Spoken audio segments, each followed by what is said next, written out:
All right, are we good? Are we live? I think we are. Hello all and welcome back to the Women's Football Chat Live. The WSL continues into match week 2 today. We had some great action on Friday night and this morning we've got the first double header of the season. We kick off this morning with Aston Villa taking on Chelsea, a fixture last season. There's an incredibly tight game. Chelsea, the reigning champions, won in match week 1, continuing their unbeaten streak under Sonia Bompastor, and they move in today's game against Aston Villa looking to continue that run. As for Aston Villa, well, they were the only draw in match week 1 as they were held to a goalless draw away at Brighton. So it should be a very good contest today. Villa will be looking to continue their unbeaten start of the season. Chelsea looking to continue theirs also. So it's going to be a big one today. Chelsea need to keep winning to keep ground with Arsenal, who have won both of their opening 2 matches, and to ensure they keep that 3-point gap they established over Manchester City in match week 1. So yeah, should be a good one today. I'm looking forward to it. We've got a double header. It's just me in the studio today, so it should be good. Welcome everyone that is hopping into the live stream. Let's start by looking at the lineups today, because I think especially with Chelsea, it's a little bit difficult to predict what they're actually going to do. So we're going to talk through it, look where some of the players may be playing. Ultimately, we'll probably have to wait until the game starts to know where they're actually playing. But we are at Villa Park, the permanent home now for Aston Villa this season. And we'll start by looking at the Villans team. It looks like a similar 3-4-1-2 they used in match week 1 then for Aston Villa. In goal, Ellie Robot comes into a starting berth with Sabrina D'Angelo out injured. In the back 3, it's Vilms, Patton and Villans. Across the 4 then, Grant, Beijings, Kearns and Maritz. In the attacking midfielder position, it'll be Rachel Daly, and a front 2 of Ebony Salmon and Kirsty Hansen. So that should be very interesting. I find it strange for Villa not to be using Lynn Vilms in a more attacking sense. I think that she's such a good crosser of the ball, very good progressor of the ball in terms of carrying it down the line. It's a little bit of a shame, but the setup works. We saw this work with Grant in that position last season, and obviously they picked up a load of results at the back end of last season, Villa. So you can see why they wouldn't want to deviate too much from that, but equally, I don't think they're getting the most out of someone like Lynn Vilms in that position. But either way, they look incredibly strong. They played well last week, were unlucky not to get a goal in moments. Enadozie had a really good game, but they showed some defensive solidity as well, Aston Villa. As for Chelsea then, it looks more back to a 4-3-3 for the Blues today, a 4-2-3-1 type shape. In goal, it's Hannah Hampton. It looks like a back 4 of Carpenter, Bjorn, Bright and Charles, but it could be a wing-back position, as we'll talk about in a moment. In the pivot, it's Kira Walsh and Vika Captine, with Kat Macario in the 10. On the right-hand side, Carnreid. On the left-hand side, Wrighton. And leading the line, last week's goal scorer, Aggie Beaver-Jones. It's a little bit difficult to piece together Chelsea, because Carnreid came on last week and she played at left wing back, so we could see her in that role again today, with Chelsea opting for more of a 3-4-3 or 3-4-2-1 as they played last week, but it could also be a return to a much more familiar formation. Even if it is the 4-2-3-1, it could be Macario in up front and Beaver-Jones off on the left-hand side, or maybe Wrighton in the 10. So there are quite a few different options for this Chelsea team.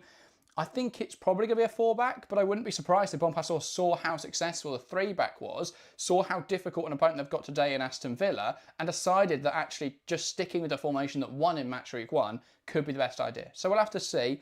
Either way, I think Chelsea look incredibly strong coming into this match today, so looking forward to it. Welcome to the people in the live chat. We'll go through predictions in a moment, but thanks Amir for getting involved. Riley, welcome to the stream. AB says, guess it'll be a 4-3-3. I'm guessing that 4-3-3 then has Macario in central midfield, but I think Macario will be more in a 10 role, and then obviously Captain will push up, but it'll also be in a pivot with Walsh in build-up phases potentially. Phil says, any idea when Germa is back? Not really. I mean, she's not in the squad today, I don't believe. So we've not heard anything really on Naomi Germa as far as I'm aware. I think it was a knock going into match week 1 that ruled her out, but we didn't know what was going to be happening. We are only 10 minutes away from kickoff, but the Wi-Fi is struggling a little bit, so hopefully that won't be an issue, but we'll have to wait and see on that one. For now though, we see the stream is fine, which is the positive, but we are struggling slightly with the coverage, but that's all right. We'll find a way around it eventually. Right, so I'm going to be positive today, not call out the manager like I always do, but I just want to know why Nusken's out of favour. What's the thinking behind starting Captain over Nusken?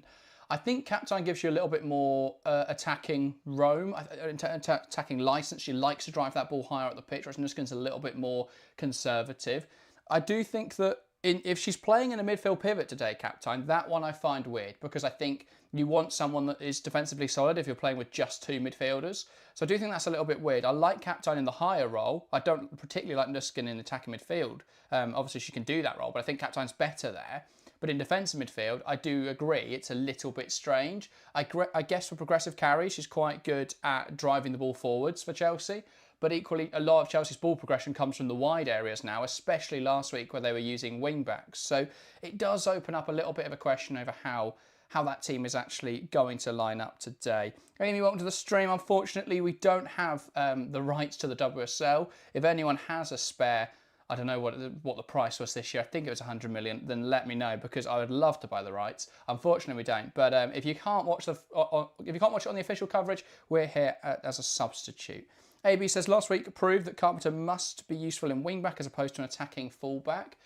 I think it depends, because looking at how it's going to set up today, I think we could see Carpenter pushing very aggressively and Charles then dropping off, even if it is to be a flat back 4, and then building that situational back 3 to then allow Carpenter to push up the line. So potentially something like that. Ryan says, no, Baltimore start. My fantasy team is so cooked. Yeah, same here. I've got Sonia Bompastor who doesn't start. I captained Elizabeth Turland who doesn't start. So yeah, a little bit of on the ropes already this game week. But yeah, should be an interesting game this. As for Aston Villa, how do they threaten Chelsea today? Well, I think it's going to come in transition. If we take our minds back to this game last season, once Arroyo had come in, it was in transition where they did pose the biggest threat to Chelsea. I think Chelsea can be a little bit exposed on the break. So that will be a concern today for Chelsea and Bompastor. I think especially with the pace of players like Ebony Salmon, that could be incredibly dangerous. I also think with the space potentially left on the left-hand side, especially if Chelsea are defending with a situational back 3 in their out-of-possession structure, then potentially there's going to be space for someone like Grant to really exploit down that right-hand side. So it's going to be about those breakaway moments when they try and counter Chelsea. But yeah, it's going to be interesting to see what that looks like for Aston Villa today and how they're able to threaten Chelsea, because Chelsea did look incredibly imperious, I thought, in that Man City game. Man City had chances, but there was a lot of speculative efforts. They didn't generate high expected goal value chances. They had a higher XG total because they took more shots throughout the game, but they didn't create better chances throughout the match. So that was a little bit of a concern. Nothing too worrying for Manchester City, but for Chelsea, I think they did very well defensively. But yeah, obviously they still had their own goal, which made the game a little bit tighter, a little bit messier. So yeah, we'll have to just see what Chelsea are looking like. Looks like I managed to get the game up for now, but it is a little bit blurry. I'm going to try and get the game on the tablet as well, so we've got a backup option. But yeah, hopefully we see a good game of football here today. This game should have been a draw last season. I think it was 1-0 Chelsea in the end. It might have been 2-1. But it was an incredibly tight game. Villa held Chelsea for a while, and it wasn't until the 89th minute a ball was played across the box, and I think it was an Aston Villa own goal that actually saw their result come undone. So that was disappointing. But overall, I think Villa will be looking to try and challenge teams like Chelsea, like City, like Arsenal and United this season. We saw Brighton compete with Manchester City on Friday night, and I think that's the same place that Aston Villa want to be this season. Right, said Villa are fast in transition. They've also got decent attackers and finishers. FZ said, I had Villa as dark horses at the start of the season, so bit scared. I think they will be dark horses. I don't think this will be a walk in the park for Chelsea today. If there are Chelsea fans expecting that. But I think it will be an incredibly close match. I think Villa are a very good defensive side, and if they can effectively use that low block, they're going to be very difficult to break down. So I think that will be interesting today. So yeah, we'll have to see what happens in that regard. But I think it's going to be a difficult game for Chelsea, a difficult one for them to try and break down that Villa low block and to break through that Villa midfield, because they are very good at packing out the midfield. But Chelsea do like attacking in wide areas, so potentially they can just stretch that Villa backline to create space in behind. That'll be interesting to see what they can do. They did very well to pull apart Manchester City in that same way, so potentially that's something they'll look to do against Aston Villa. AB says, Thompson and Kerr on the bench. Do we expect game time? I think we expect to see both of them today. With the way that they were spoken about in the week, Kerr is very much could get on. I think Chelsea are waiting until they're in a comfortable position to bring on Sam Kerr. So potentially we won't see that this week. We might see that next week with Leicester. But if Chelsea are 2-3-0 up, perhaps, I think we'll see Sam Kerr today. As for Alyssa Thompson, I think they'll be keen to get her on and involved. But again, maybe they'll wait until they're back at home next week. We'll have to see. I think if they need a player that's going to make the difference quite quickly, that's definitely an option to explore. So we'll have to see. We'll have to see what they do in regards to Alyssa Thompson. I think she's a very exciting player, though. I did a video on Friday looking at what she's going to bring to Chelsea. I think in terms of having a dynamic left-hand side player who can create some chances, I think it's definitely going to be useful in that regard. So yeah, we'll have to see. We'll have to see what whether she can be involved today and what impact she can have. But yeah, I think it's going to be a good game. I think it's going to be a difficult match for Chelsea. I don't think they're going to have it all their own way, but I think ultimately they should be looking to win the game in the end. Next week seems most likely for a Kerr proper run-out, says Ryzen. Yeah, I agree on that one. I think they'll wait until it's a game where they are a little bit more comfortable, a little bit more expected to win. I think with how poor Leicester looked in the opening game week, I definitely think they'll be Chelsea will be confident they can win that game by a much bigger margin. So yeah, I think that's more likely to see Sam Kerr, and potentially for a longer period. I think if we see Sam Kerr today, it's going to be 10 minutes max, maybe 15 minutes, but that's only again going to come if it's quite a comprehensive victory, I think, for Chelsea. Even if it's 2-0 though, with 5-10 minutes to go, I think we could see Kerr. But again, it very much depends on what the situation is in the game and how Chelsea are looking. If they're in a comfortable position, though, I think we will see Sam Kerr involved in some capacity today, which will be very good. It's been way too long since we saw Sam Kerr, so hopefully we can see her involved in some capacity soon for Chelsea. Just finding an alternative way to watch this game, just in case the Wi-Fi continues to play up on the TV, but we have got options if it is. But players coming out of the tunnel now, meeting on the pitch. Aston Villa at home today. They think Villa Park they'll hope that can become a bit of a fortress for them this season, and then see what they can do from there. If they can have those big results at home and then be consistent on the road against teams they're better than, they could find themselves in a really strong position. So they'll be looking to give Chelsea a really good game today, but it's going to be difficult. We know obviously how strong Chelsea are. So yeah, Villa I don't think there'll be any confusion as to the challenge they're up against today, but yeah, I think there will be. That is incredibly low. I think they will be interesting. She's on 99 goals for Chelsea. Yes, Sam Kerr is one off that 100. Today would be a great time to get that if she could get involved at some point in today's game. But yeah, to the tablet we will go then for the coverage today. Didn't expect that, but that's how it goes on this channel sometimes. Things you don't expect to happen. But should be a good game today. Villa will be hoping to offer Chelsea a really tough challenge, and I think they will. I don't think this will be easy for Chelsea. If it is to be easy, then they've done incredibly well, and it's a very good result for the Blues.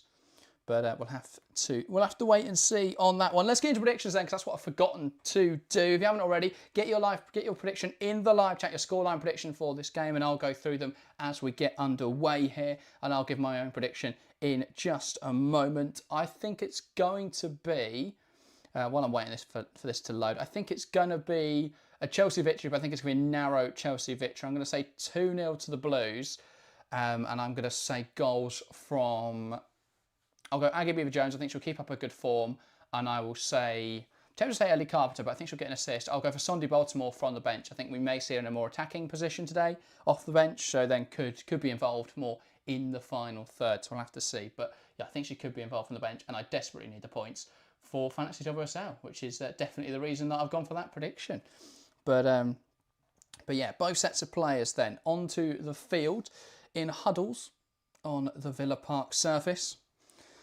But yeah, big occasion for Aston Villa. They've got Villa Park now as their permanent home. Obviously, it's not their exclusive home. It is still shared with the men's side, and they'll be hoping that potentially they could have a situation like Everton in the next decade, perhaps, if Aston Villa were to move to a bigger ground, or if they could find something for the women specifically, then that would be great as well. And the two captains exchanging a handshake here with close friends Millie Bright and Rachel Daly, hosts, of course, of the Daily Brightness podcast.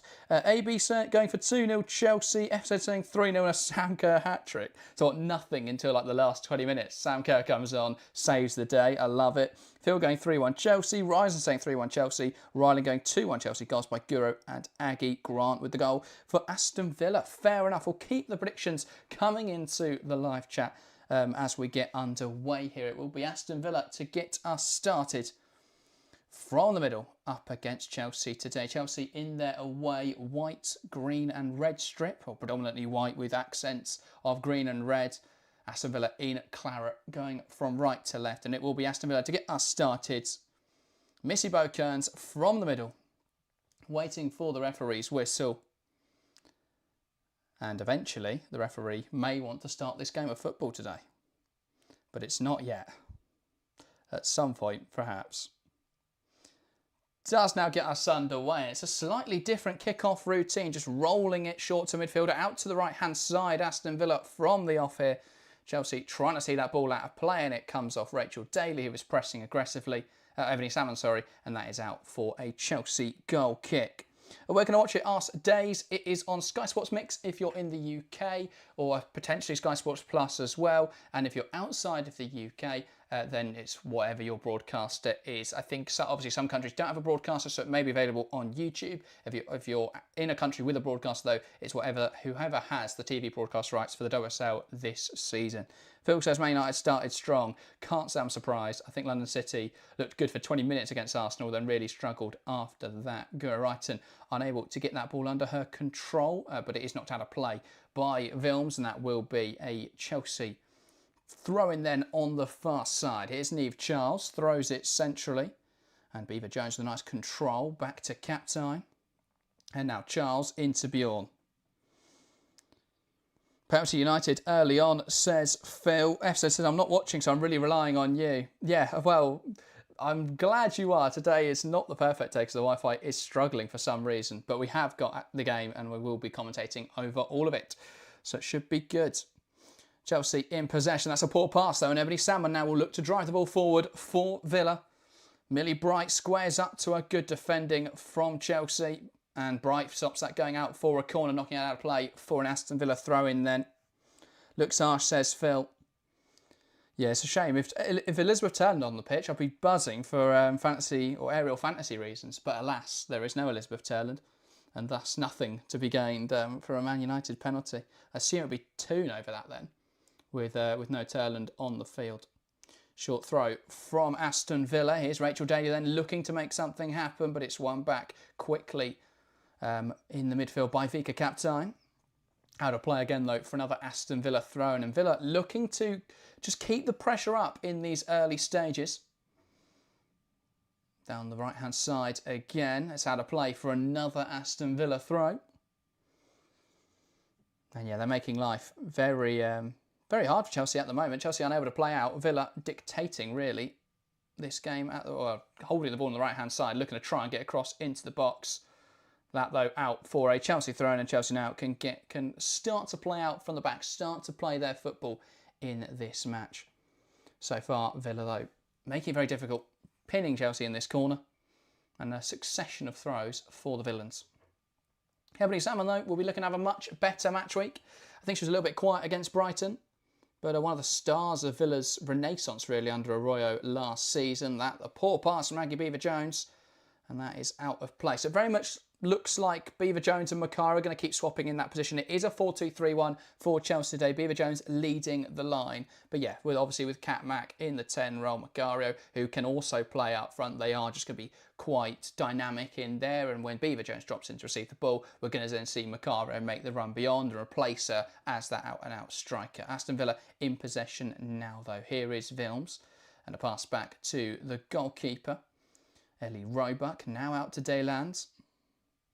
I'll look to go out to left-hand side now. Back to Dayland.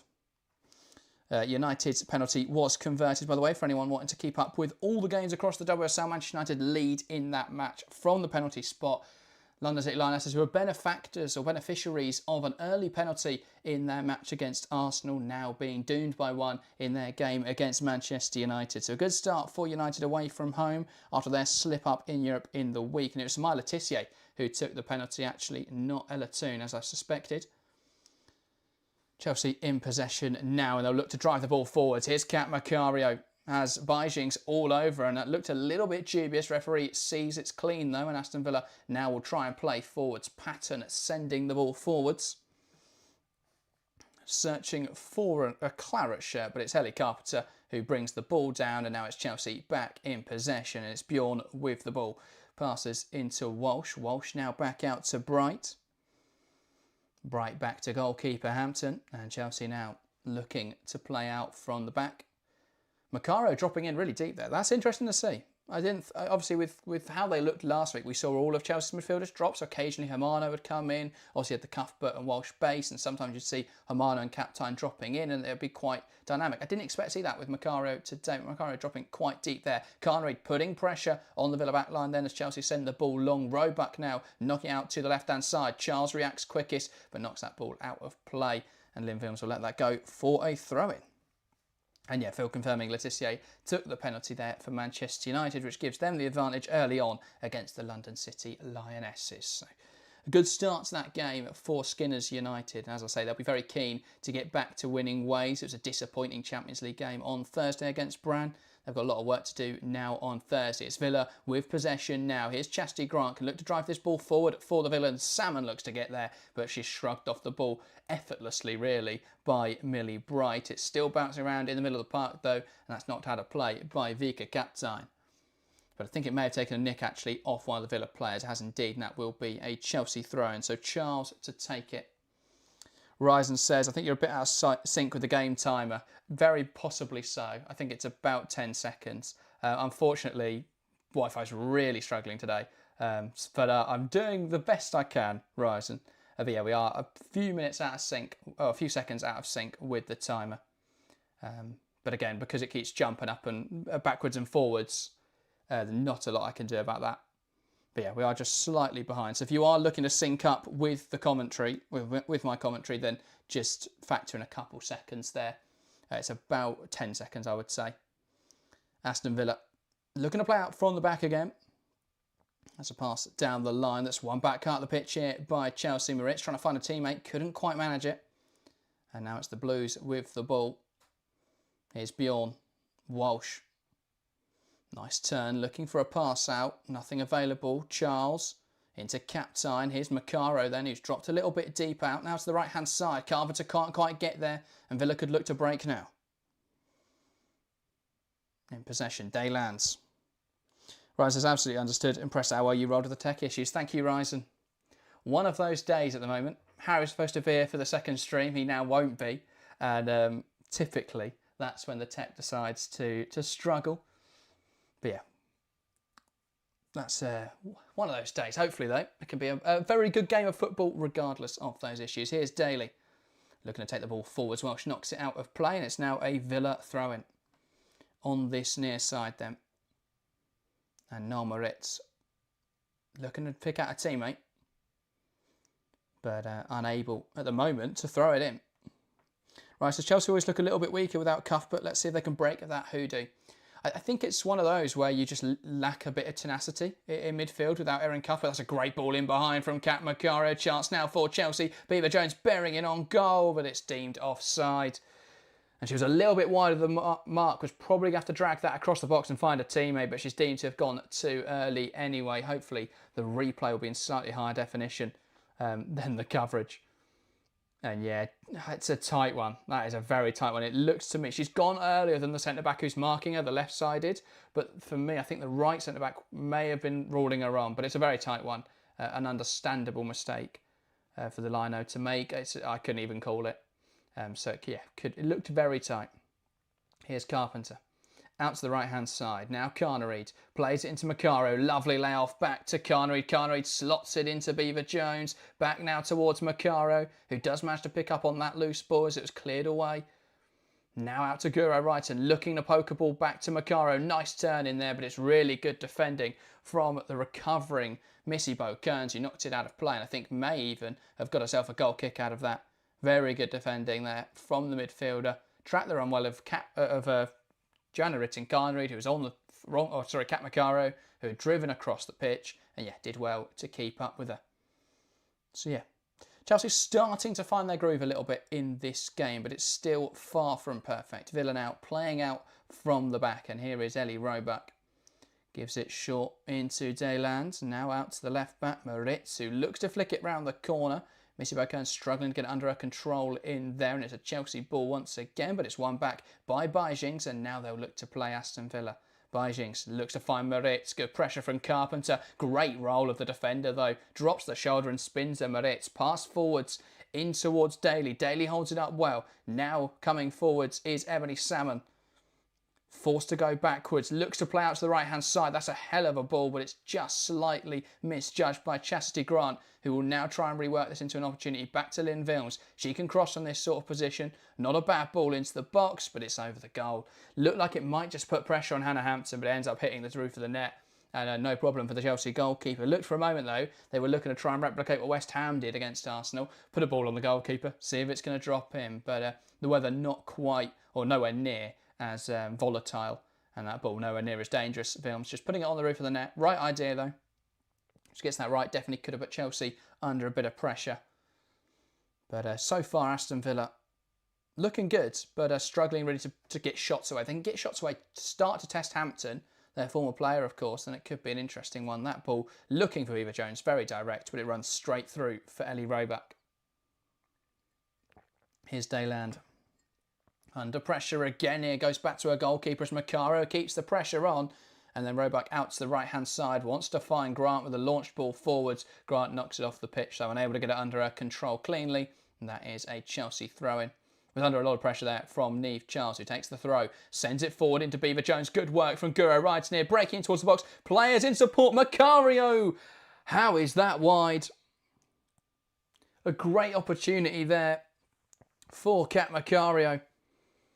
And it was Brighton who drove down the left-hand side, looked for the cutback, and then Macario just couldn't quite get her feet sorted in time. Sophia Smith says the Wi-Fi's so bad. Is that the stream? Because the stream's been all right so far. The stream's wired in as a connection. So there shouldn't be any problems on the stream unless the Wi-Fi just completely breaks. But the problem is it's the connection to the actual coverage. But yeah. Kadema shows the game. Unfortunately, I can't, Kadema, but welcome to the stream. AB says that needs to be on target. Yeah, she just rushes it a little bit. I just can't quite get her feet sorted out and ends up firing it wide of the mark. But that was a good opportunity for Chelsea. And I think Macaro knows she probably should have done better with that one. And if Charles down, it just seemed to be caught by Chastity Grant. Nothing malicious. But yeah, both players competing for the ball ends up going out of play. Sophia Smith says it keeps stopping and starting. If anyone else is having that issue, let me know. Because then that is probably a more pressing problem. But it looks to be all right from my end. It's just the coverage. But yeah, Niamh Charles down with an injury then. Just got caught on the top of the foot by Chastity Grant, both players competing for the ball. So it's well, I'm not sure if this was given as a free kick or not. But yeah, Charles down and some discomfort here. As AB says, Baltimore has gone to warm up. So this could be an early involvement then for the French left-sided player. Yeah, they're both competing for the ball. Charles goes to try and win it, and Grant just catching her on the top of the foot there. It's one of those. It looks painful. It may have even been the ankle, which could be where the bigger concern is. AB and Phil, thank you. Both saying the stream is all right. That is good to know. At least one area of the technology isn't going wrong today. Now I've cursed it. Riley says, I hope it's not that bad, the Charles injury. Yeah, she seems to be in a lot of discomfort here. It's a fairly innocuous contact injury. It's one of those. It doesn't look as painful as Charles. The contact doesn't look as painful as the injury you would expect. But Charles seems in a lot of discomfort. So yeah, it'd be interesting to see what is happening there. or what the actual injury is. Contact on the top of the foot. I wonder if it's something to do with the ankle, because that looks like more where the physio's concerns are. But yes, Sonia Bompastor out to warm up. Chelsea are blessed in the fact they've got the deepest squad in the league. But it would be a problem if Niamh Charles is out injured. It looks like the ankle for Charles. I don't think she's going to continue in this game. Just seems to be in a lot of pain. Baltimore warming up now. But yeah, worrying for Niamh Charles. Hopefully it's nothing too serious. She missed a lot of last season, especially at the start of the campaign, through injury. This season, well, we were hoping that perhaps those injuries were behind her. It was more to do with the shoulder, I think, last season for Charles. This injury, though, seems to be the ankle, and she is struggling to put weight on it. So I think this may be the end of Charles's game. She is now getting a bit of weight on it, but I don't think she's going to be able to continue here. Just seems to be in a lot of discomfort. Right, so Chelsea do have a deep squad, but not at fullback. We don't have a lot of fit fullbacks. Well, it depends, because who do you view as a fullback? Obviously, if Alejandra Bernabeu had stayed, then there's huge depth there. But at right back, you've got Bronze and Carpenter. Obviously, Bronze is out injured, and that is a bit of a problem at the moment. But yeah, that's why you've got two great fullbacks on both sides. A left back, Sonia Bompastor, comes in and looks fine. So yeah, they have just dropped in 4-4-1 for Chelsea at the moment. Then with Charles on the sidelines and Baltimore not quite ready to take to get involved. So Villa looking to take advantage of this now. Coming down the right hand side, Salmon, good hold up. Needs some support now. Here's Missy Kearns. Now back to Beijings. Plays through the lines. Can Villa create something here? It's a bit of a mess of bodies, and it's Chelsea who managed to knock the ball out of touch. And they'll try and use this stoppage. I don't think Baltimore is quite ready yet. So will allow Villa to keep the pressure on him. Chelsea down to 10 momentarily with Charles on the side. Charles has gone back onto the field, actually. So I think they're just trying to, see if she's all right. It's Villa in possession. De Landes. Pass forwards into Hansen, back to De Landes. Now on the left-hand side with Moritz, back to De Landes. Looking for a forward option. It's also interesting to see Villa have changed shape today. So Villa opting for a four-back when they played a three-back. Sophia asking, is Niamh still playing? Yes, Niamh is on the pitch for now. Not sure how long she'll be able to continue, but she's back on the field and seems to be moving all right. So I think Niamh Charles is all right to continue. Handsome. Pass inside for Beijings. Kearns, nice pass forwards. Good hold up in there from Daly, but it's then dealt with by Millie Bright. And cleared away by the Chelsea skipper. Something for Chelsea's front line to put a bit of pressure on now. Villans in possession. Brighton close her down quickly. Here's Grant, has Charles on her back. And is forced backwards here. Chastity Grant all the way to Patton. And now it's Roebuck. Now to the left-hand side, De Landes. Kearns can't quite find a pass through the lines. Back to Roebuck. Nice turn in there from Missy Kearns. Now Kirsty Hansen. Good hold up. One back by Chelsea. Has Beaver Jones come for an offside position? She has indeed. And that's unfortunate. I just never expected that ball to burst out in the way it did. Probably should have just dropped into an onside position. Christine asks, in France, which streaming shows the WSL games? To be honest, I'm not sure. Yeah, I don't know who has the rights. It'll be one of the big sports platforms, something like is Canal Plus. Is that France? I feel like it is.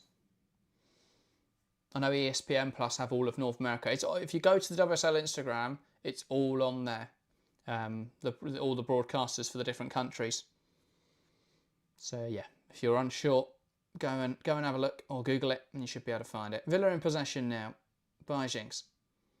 Back to Patton. And to Roebuck. Also like how high Roebuck is, because Villa are looking just to form a back three when they've got the ball anyway. But in the last game, they did that with a literal back three against Brighton. in this game, they've done that by pushing Roebuck forwards from a goalkeeper position to almost form a back three when they've got possession. It's allowing them to have more players committed forwards. And now they're coming forwards with the ball. Tries to play a pass through the lines there, Salmon. That wasn't really going to work. And that is back now with Hannah Hampton. Bronya says for Australia it is Stan. So any Aussies looking to try and find the game, that is where you go. Dies, welcome to the stream. Thank you. Appreciate the kind words. And yeah, couldn't do it without all your support. Here's Carpenter. Pass back now into Bjorn. Now Hampton. And it's into Captine. Back to Millie Bright. Looking for a pass on the left-hand side. Charles, touch back inside to Bright. Slightly misplaced. And Villa could look to use this now. Salmon trying to get a shot away at goal. But it's a really good bit of defending from Millie Bright. And then Walsh who gets involved. Here's Bijings. Back out to the right-hand side. Vilms into Grant. Can they deliver a ball into the box now? Aston Villa wants to take Charles on here. Plays a pass inside. Here's Missy Kearns. Nice control. Tries to play it through the lines. Bjorn cuts it out well. And now Villa will be forced back by the Chelsea press. But it's out to the left-hand side now with De Landes. Slots a pass through. Looking for Kirsty Hansen. Bjorn will try and force her into the corner now. And Hansen can't quite keep it in touch. Really good defending again there from Natalie Bjorn. Just getting touch tight. Making it difficult for Hansen to play out. But yeah, that's really good defending from Bright and then Walsh. Bright stopped the initial ball. It bounced away and fell again for Ebony Salmon. But it was Walsh who pounced on it very quickly and stopped her being able to progress play. Villa, lovely football on the right-hand side. Bijings into Salmon. Good control with her back to goal. Looking to bring others into the game now. Dealt with just about by Chelsea. Forcing her to try a pass that doesn't quite come off. HB says Salmon is so wasteful. She has been in this game. There's been a few times she's managed to pick the ball up part of the pitch and then nothing really comes of it. But Chelsea have got to be mindful. She's doing well in those sorts of positions. Just to put Chelsea under pressure. But is the Blues on the ball now? Here's Charles. Lifts it forwards. Neither side able to really get a foot on the ball. But it's Chelsea now who could play Brighton. Does really well there to hold off the defender. Here's Captine. Looks to switch the play. Lovely ball out to Ellie Carpenter now. Has runners beyond here, Carpenter. Plays it into Kat Macaro, who's just drifted out into this wide right space. She takes on one player. Lovely nutmeg there of Noel Moritz. Macaro bursting forwards here. And that's a little bit messy to Carpenter. Now he puts the ball into the box and it's there. Bounces around and it's a goal for Chelsea. Aggie Beever-Jones at the back post. Heads home for the Blues. It was a bit of a messy one. Macaro doesn't quite get it under her control, gives it back to Carpenter. It's a great delivery and Chelsea lead in this game. I think you could say probably against the run of play. It hasn't been a perfect start. That's not what I wanted to do, but it is a goal and that is a goal that gives them the lead. Really nice play from Chelsea down the right-hand side. Macaro tried to take on De Landes. It didn't quite work out. Manages to make a chance of it, though. It comes off the crossbar, I think, in there. And Villa probably should have done better to deal with this. Macaro lost the ball. It's a bit messy. She manages to recover it. Gives it to Carpenter. It takes a deflection. It bounces off a defender. Well, that's what it was. That's where the big bounce in there was. Connery tried to meet the front post. It's nodded on by a Villa defender and it falls to Beever-Jones at the back post. And it's Chelsea 1, Aston Villa 0. Taking me a while to update that scoreboard, but there we go. Chelsea lead in this game and Villa get us back underway. And Chelsea in again here, but it's good goalkeeping from Roebuck. Sweeps up nicely and deals with that Chelsea through ball. And Beever-Jones for back-to-back games scores the opener for the Blues. And then we had this question when we were speaking on the podcast on Tuesday. You know, how much impact can Beever-Jones have this season? Myra Ramirez out until Christmas. Sam Kerr still coming back from injury. Is this an opportunity for Beever-Jones to step up into that starting striker role, be the main goal scorer for Chelsea? She was last season. She was Chelsea's highest goal scorer across all competitions. But this season's a good opportunity for her to step up that game with consistent starting minutes through the middle. So, yeah, it could be a really important season for Aggie Beever-Jones in blue, or well, today in white. But in Chelsea colours, 2 goals in 2 games. It's Chelsea with the ball now on the left-hand side. Beever-Jones dropping in there to receive the pass. Charles now looks to feed a ball through. Really good pass into Brighton, looking for the cutback. But it's good defending from Patton, who manages to not only get in front of it, but knock it back up into Brighton, who takes it off the pitch. And that will be a goal kick then for Aston Villa. This is a great ball from Niamh Charles. The vision to slot it through the lines. A great bit of movement, but unable there to make anything of it, Chelsea. Good defending from Anna Patton. Launched forwards then by Ellie Roebuck. And Bright heads it down to Carpenter, and Chelsea now can look to use possession. Carpenter back to Bjorn. Now Hampton. Chelsea looking, I think, to get a bit more control in this game. They've got the goal, they've got the lead now. But they'll be looking to try and exercise a little bit more control. As for the other game going on right now, obviously we spoke earlier about United, but in Leicester-Liverpool, it's been all Liverpool in the early stages. 5 shots to none, 2 on target so far for the Reds. So from stats alone, they've looked like the dominant force there in the momentum graph. Doesn't paint Leicester in the best light either. But it's still 0-0, and that's the important thing. If Liverpool still can't manage to just kill games off or win matches, then that's going to be a big question for Taylor's side. But still 0-0 in that one. And Manchester United still lead by a goal to 0. If anyone is watching both the games or all 3 games, let me know how it's going on there. Are United dominant? Are London City in that match? Let me know. Philly says, Aggie Beever-Jones is class, big fan of her, especially when she plays in the middle. Rise says, Beever-Jones stepping up majorly, really impressed her this year especially. Turned from a young player to established striker for the best team in the league flawlessly. Yeah, she's come on leaps and bounds in recent seasons. And I think Chelsea will be looking to try and execute the same path for Lola Brown, really, integrating her in the same way. She's had a championship loan this season. Villa win the ball high at the pitch here, looking to use it. Chance now for Hansen, but she's a little bit too wide. And Chelsea's defence able to deal with it. Picked up on here by Moritz. But a pass down the line, and Chelsea now can play out of this. Macaria back to Carpenter. Probably the wrong choice of pass there, given the pressure she was under. But Kira Welsh manages there just about to win a throw-in. Ade says, love the posters. Where are they from? They are, can't remember now the name. I want to say Dan Designs. Something like that. Search for that and see if it comes up. But yes, it's something similar to that name. I think it's Dan Designs. But they've got all sorts of stuff on the women's game. Loads of different posters on there. But yeah, that's where we picked them up from. Ironically, we actually saw them in the National Football Museum. And they were like priced double or like, yeah, way more than they are on his website. So yeah, just head over there and buy them straight from him. Chelsea trying to get the ball under their control now. But it's Villa who come away with it. De Landes into Salmon now. He's dropped onto the left-hand side.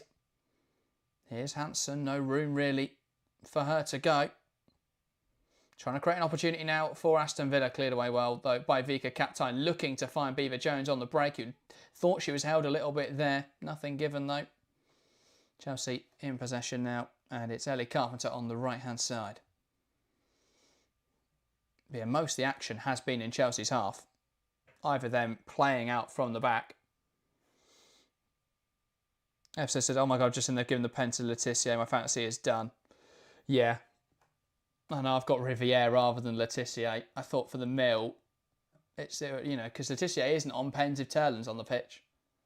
But Elizabeth Turner not around, so Laetitia takes and scores.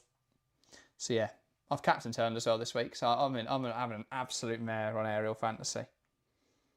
But just, yeah, frustrating. I do have Caldente on vice captain though, and at least she has scored me 7 points. So if Turlan doesn't get on, I should get 14 there, but they'll probably sub Turlan on for 5 minutes. Right, says, why did Leicester sack Mikel? Did she walk? She was sacked, but I think it was very much probably a disagreement after she found out they were trying to get Matt Beard in. I can't imagine she was best pleased. They didn't sack her and then go for Beard. They were trying to get Matt Beard in, and then the day after it broke that Matt Beard resigned from Burnley, and I think it was uncovered, but I think it was Tom Gary who broke, or someone like that, one of the big women's football journalists broke that it was because Leicester were going for Beard, and then after that it wasn't long until Leicester announced that Mikel was sacked. But yeah, I mean, if they can pick up something from this Liverpool game, a point, a win, that'd be an incredible result given the circumstances. And it would put Liverpool and Gareth Taylor in a fair whack of trouble. Villa trying to come forward, see it, pass through the lines, swept up well by Hannah Hampton. Chelsea back in possession. Here's Walsh. HB says Salmon is horrible. Yeah, she's just not quite clicking at the moment in that Villa attack. Keeps receiving the ball in decent areas, but yeah, just can't quite impact the game in the way that she'd want to. As I said, the way they sacked her was wild. Yeah, it was a very messy situation. I don't think there was grounds for her to be sacked. They've also now loaned out Shana Chosanote because she was a Mikel player. I wouldn't be surprised if Noemi Mouchon was gone in January as well, because they're two players who came in under Mikel, and now she's gone. It's very much, well, where is their place in the side? We're not sure. But since Passmore's come in, we've not seen Mouchon. Starting today, it's O'Brien and Kane leading the line. No sight of Noemi Mouchon, though I think she has still come back from injury, to be fair.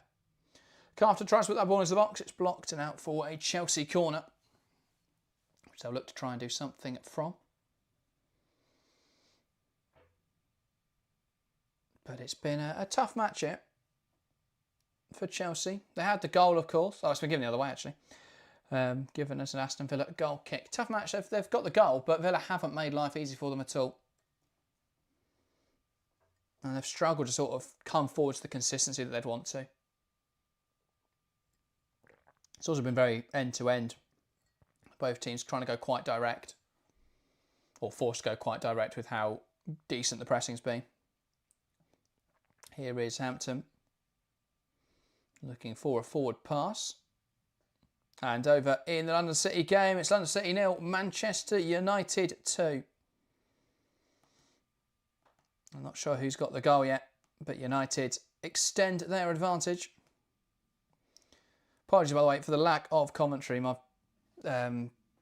coverage is having a moment, but Chelsea are back in possession now. Here's Bright, looks to go down the line into Guro Wrighton. Not a bad control. Wants to take on Villans now. That is too much for my internet to handle. Such a good control by Guro Wrighton. Oh, it's Riviere who scored. Well, I might be all right in aerial fantasy then. Thanks for the update there, Phil. So Manchester United extending their advantage to 2-0. Jade Riviere, Canadian right back, with the goal. An important one. Just to give themselves a bit of a cushion in that game. But I think that's interesting, you know. Arsenal struggled in the early stage against London City. They struggled to get a stranglehold in that game. And it was only in the second half, once London City tired a bit, they were able to really extend their, or really, you know, impose their superiority. But in this game, seemingly United are being dominant from the off. Jade Riviere set up by Laetitia. Well, if you've got Laetitia in aerial fantasy, you've won this week, and if you've captained her, you've done incredibly well. Villa on the ball. Films has to go back there to Patton as Chelsea press her aggressively. Patton waiting for an option, goes back to Roebuck. And Villa can use this now. Here is De Landes. But yeah, Chelsea are making it very difficult for Villa to play their football. Chelsea's press is very decent, very good. But yeah, at the moment, Villa struggling to play through the lines. It's back in Chelsea's possession now. Bjorn. Flick on in there from Beaver Jones, unable to get it under our control, and that will be a Villa throw-in. Feels as United haven't been dominant though. Tyus Joyce has made 3 saves. Fair enough. Bit more of an end-to-end game than you'd expect. Noel Moritz then on this near side with a throw-in. I'm taking her time about it. But Villa looking to try and hurt Chelsea now. With this throw-in on the halfway line. Daly can't quite get it under control. Pass back now to De Landes. Now Roebuck. Here's Patton.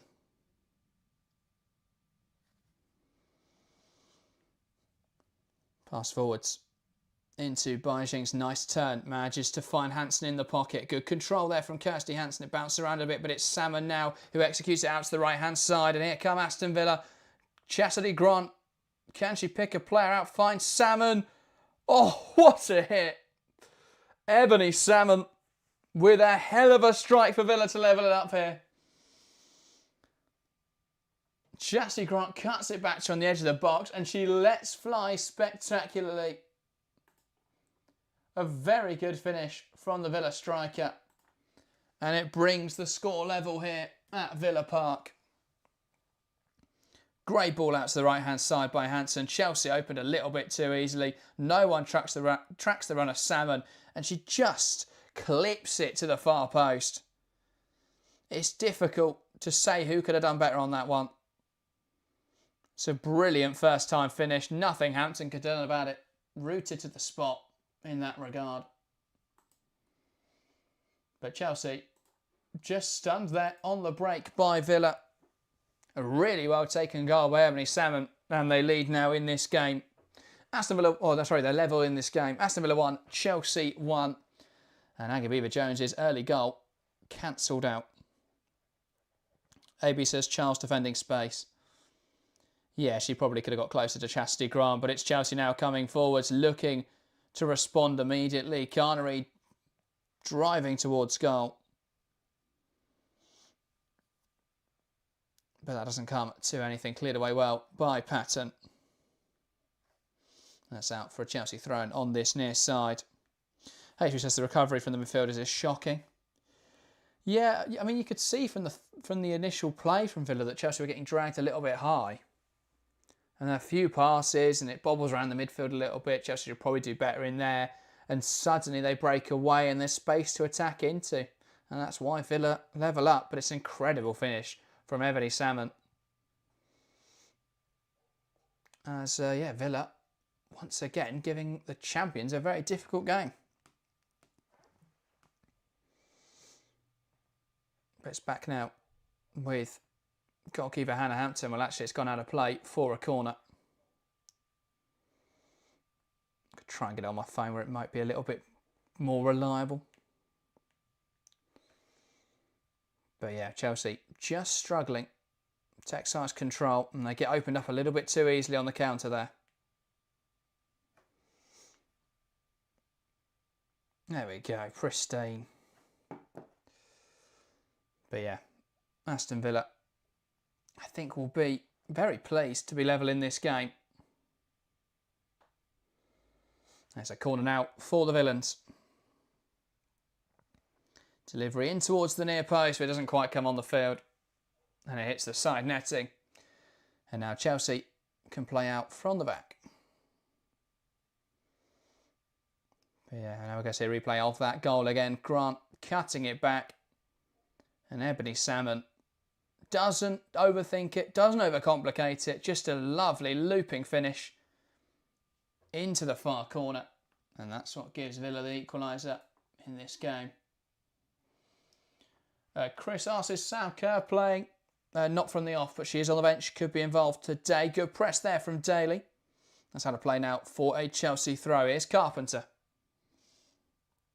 Looking for the short option. Ends up going long, and it's Macario now. Good control from Kat Macario. She holds the ball up well. Now looking to play it in behind. Looking for the run of Carnery, who will put De Landes under pressure here. Roebuck back out to Ocean De Landes, who's under pressure from Beaver Jones. Back now to Ellie Roebuck, who is now looking for a forward ball for Aston Villa. Charles heads it forward. Here's Brighton. Now Walsh. Tries to play it back out to Neve Charles. Misplaced pass though. Probably should have done better with that one. But it's interesting. Chelsea just seem to have a lot of players committing forwards at the moment. And that's why there was that space when Aston Villa came forwards to find that goal. Villa on the far side now. Nice throw in to the feet of Grant. But it's out again for a Villa throw. This will be Lynn Villans again, who's made up quite a few yards here with the throw in. Intelligent play from the Villa right back, and that definitely looked like a foul throw, and it has been given as such. We've seen a real epidemic of foul throws in the WSL in these opening 2 game weeks. That's one of the things that Harry remarked upon when we were discussing, especially, I think it was one of the things he mentioned on Friday night. There's been so many foul throws in the league. Here's Macario. Out now to the right-hand side. Carpenter knocks the ball back to Bjorn. And now Hampton. And she finds the forward pass into Captain. Here's Carpenter then under a bit of pressure. That's a poor pass from Ellie Carpenter. Salmon with a great opportunity, but she overplays it. That was really poor from Ellie Carpenter. Not sure who she was trying to find with that pass. Panicked under pressure from Hansen. It's a weak ball back, and Salmon really should have done more with this opportunity. Wasteful once again from Ebony Salmon, and a sigh of relief you feel for Chelsea. And now Villa get the ball under their control. It's not how to play though, and that will be a Chelsea throw-in. And it's Charles now looking to find a ball down the line. Good control in there from Beaver Jones. And Captain looking to execute the ball wide. Villa driving forwards now with Hansen. Beats Bjorn, looks to have a shot across goal. Great save from Hannah Hampton. But it's since the goal, it's been all Aston Villa. Chelsea looks shell-shocked out there. Another good chance. And Hansen is now down in some discomfort. I think as she took the shot, she may have just been knocked off balance. Oh no, she just slipped. Just slipped as she took the shot. Hampton with a good save. But yeah, opened up way too easy there, were Chelsea. HB says she'll go back to the back 3. The team's struggling to play out. Problem is Chelsea don't have the players on the pitch to do the back 3. Really. So they probably have to make a substitution to do that. So maybe I'll do it at half time. Carpenter does well there to stop the initial pass forwards from Hansen, who fights off the defence here really nicely. Ball into the box, and it's a good stop again from Hampton. Efton says we've lost control in midfield. Yeah, I would agree with that. Chelsea have gone from playing a box midfield against Manchester City, where they obviously had, rather than having 2 wingers, they had 2 sort of interior players. So they were coming inside, almost 2 attacking midfielders. So they created a box in there, and then they always had a numerical advantage. But what they're up against today is an Aston Villa side who are very good in midfield, and Missy Kearns and Bijins make it very difficult at the moment for Chelsea to play. Here's Macaro's dropped a little deep here to get involved in the play. Now Hampton. Phil says, I expected Chelsea to play a bit more open this season, but it sounds like they're significantly more open. Yeah, I thought they'd look to try and get a bit more control in games. That is a foul as Aggie Beaver-Jones beats Hannah Patton and is then brought down. And Patton, I think, somewhat fortunate to avoid the book here with the nature of that foul. Because Beaver-Jones had beaten her. And Patton, yeah, no intent to play the ball, really. Just jumps in front of her. Bree says, who do you think is the stronger team at the moment? In this game, well, based on momentum, Aston Villa last few minutes, Chelsea are the stronger team overall, but Villa are playing the nicer stuff and they're making life very difficult. But Chelsea could now find an equaliser from this set piece. And it's Guro Wrighton who'll swing a ball into the right sort of area, but Roebuck claims it really well. And Villa now could look to play out. Ball sent forward, lashed forwards really by Ellie Roebuck. A nice pass into Hansen, who plays it in behind to Salmon. A great chance now. What a save again from Hampton. But Villa moved the ball so quickly through the lines. Play through Chelsea like they're not even there. Got to be a change at half-time, you feel, for Bompastor and Chelsea. They've gone back to the system from last season. It's just not working. Ball slipped through the lines too easily. Yeah. Hannah Hampton does really well with the save. But Chelsea need to get a stranglehold in this game. They go direct again. Here's Beaver Jones. Touches poor though. And that's cleared away emphatically by De Landes. FZ says, oh my God, they need to wake up. We're not winning any aerial duels. This is insane. Yeah, I think that's a big point. Villa are just more combative at the moment than Chelsea. And I think, Ebony Salmon could be on 2 or 3 at this point. There's a great strike for her goal, but yeah, she's been wasteful other than that. And that's poor again from Chelsea playing out from the back, and Hampton jumps on it and recovers it. But I think Chelsea just need to get in the break now. Just such a difficult period at the end of this first half. Walsh caught in possession. Hampton jumps on it and bails her out.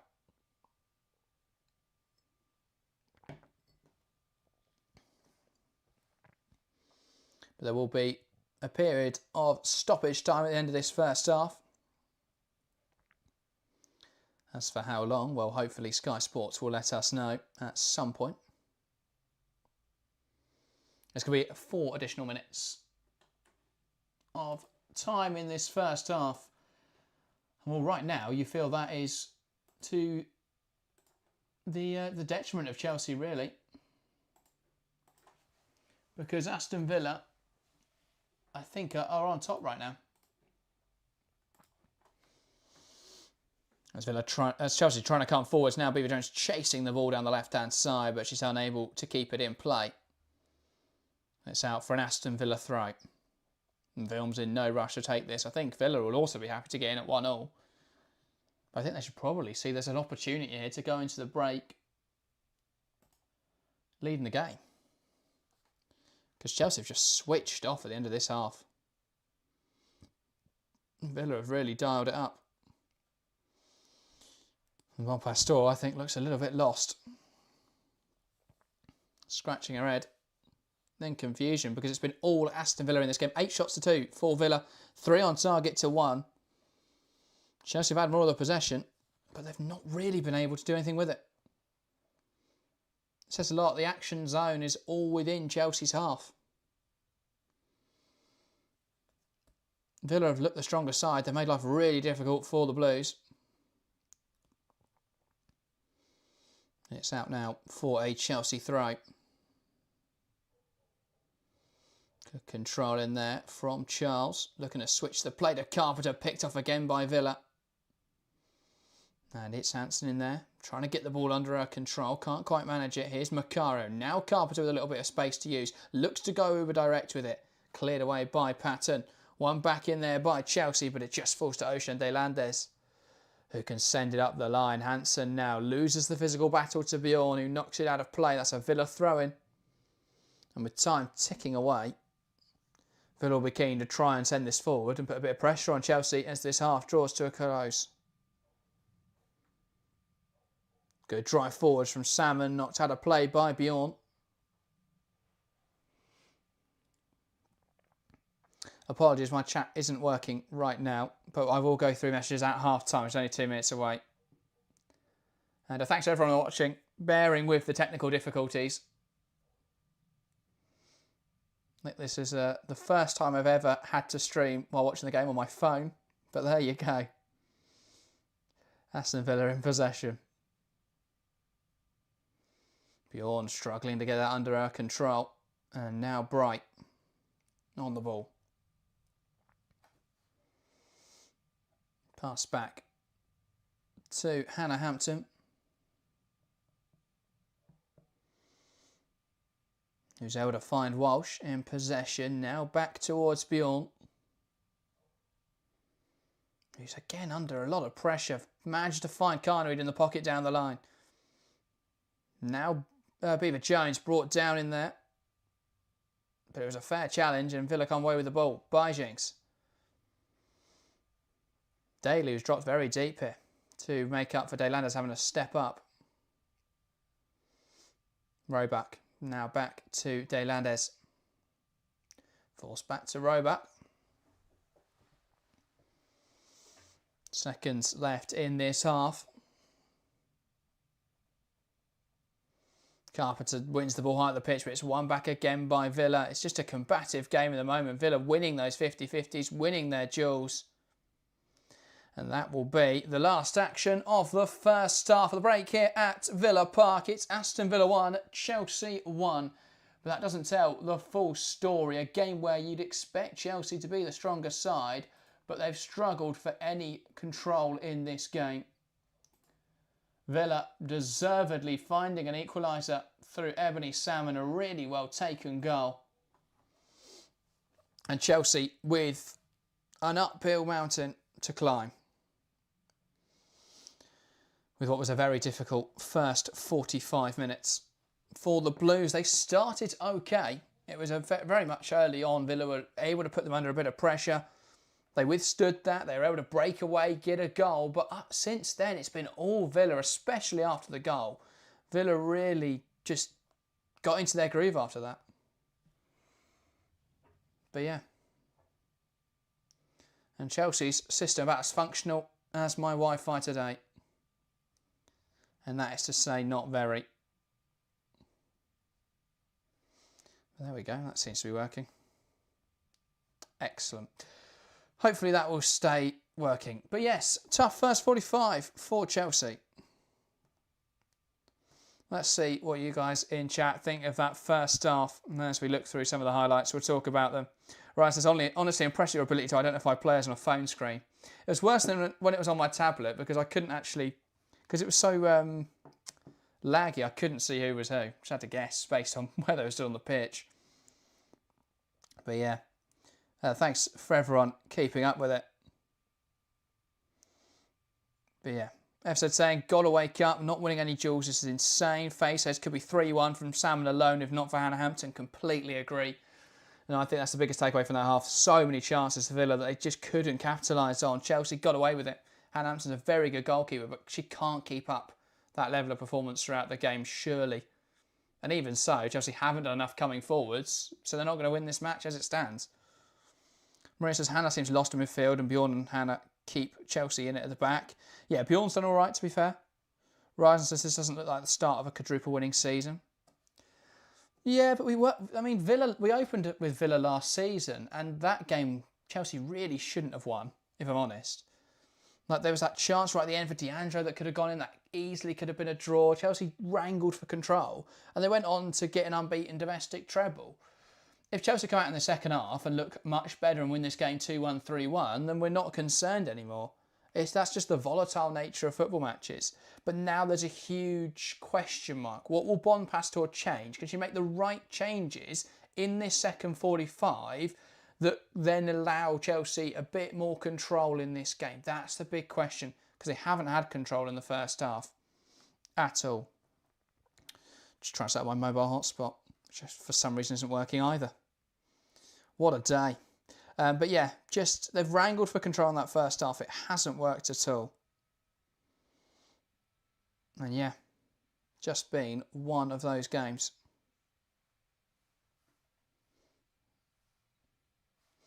But yeah, they haven't been able to find the control they'd want, Chelsea. Villa, they've not been bad in the attacking third, but they probably should be in a better position than they are now. Because they've had a lot of opportunities, and they haven't been able to take them.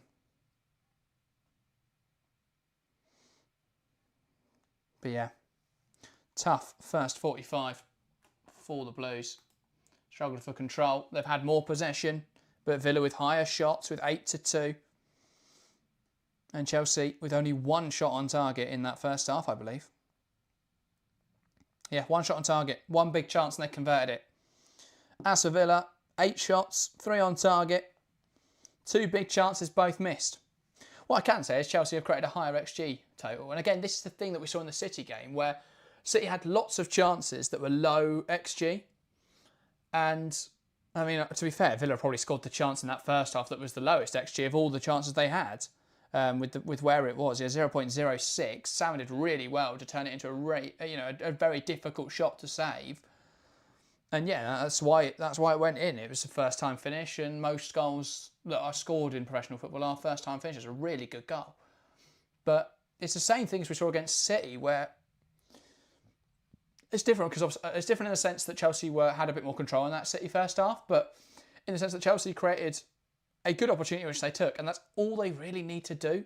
And then Villa have had chances, but they haven't had loads of clear-cut chances.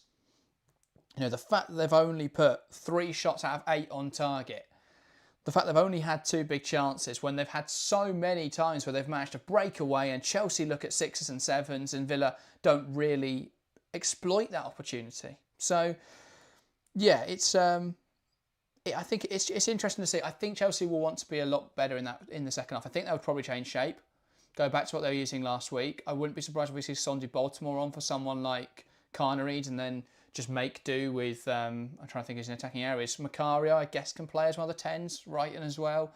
It's not a perfect fit, but I think it can do. Wouldn't be surprised if it's a double change, though, because so many players on the pitch have just looked a little bit anonymous for Chelsea in that first half.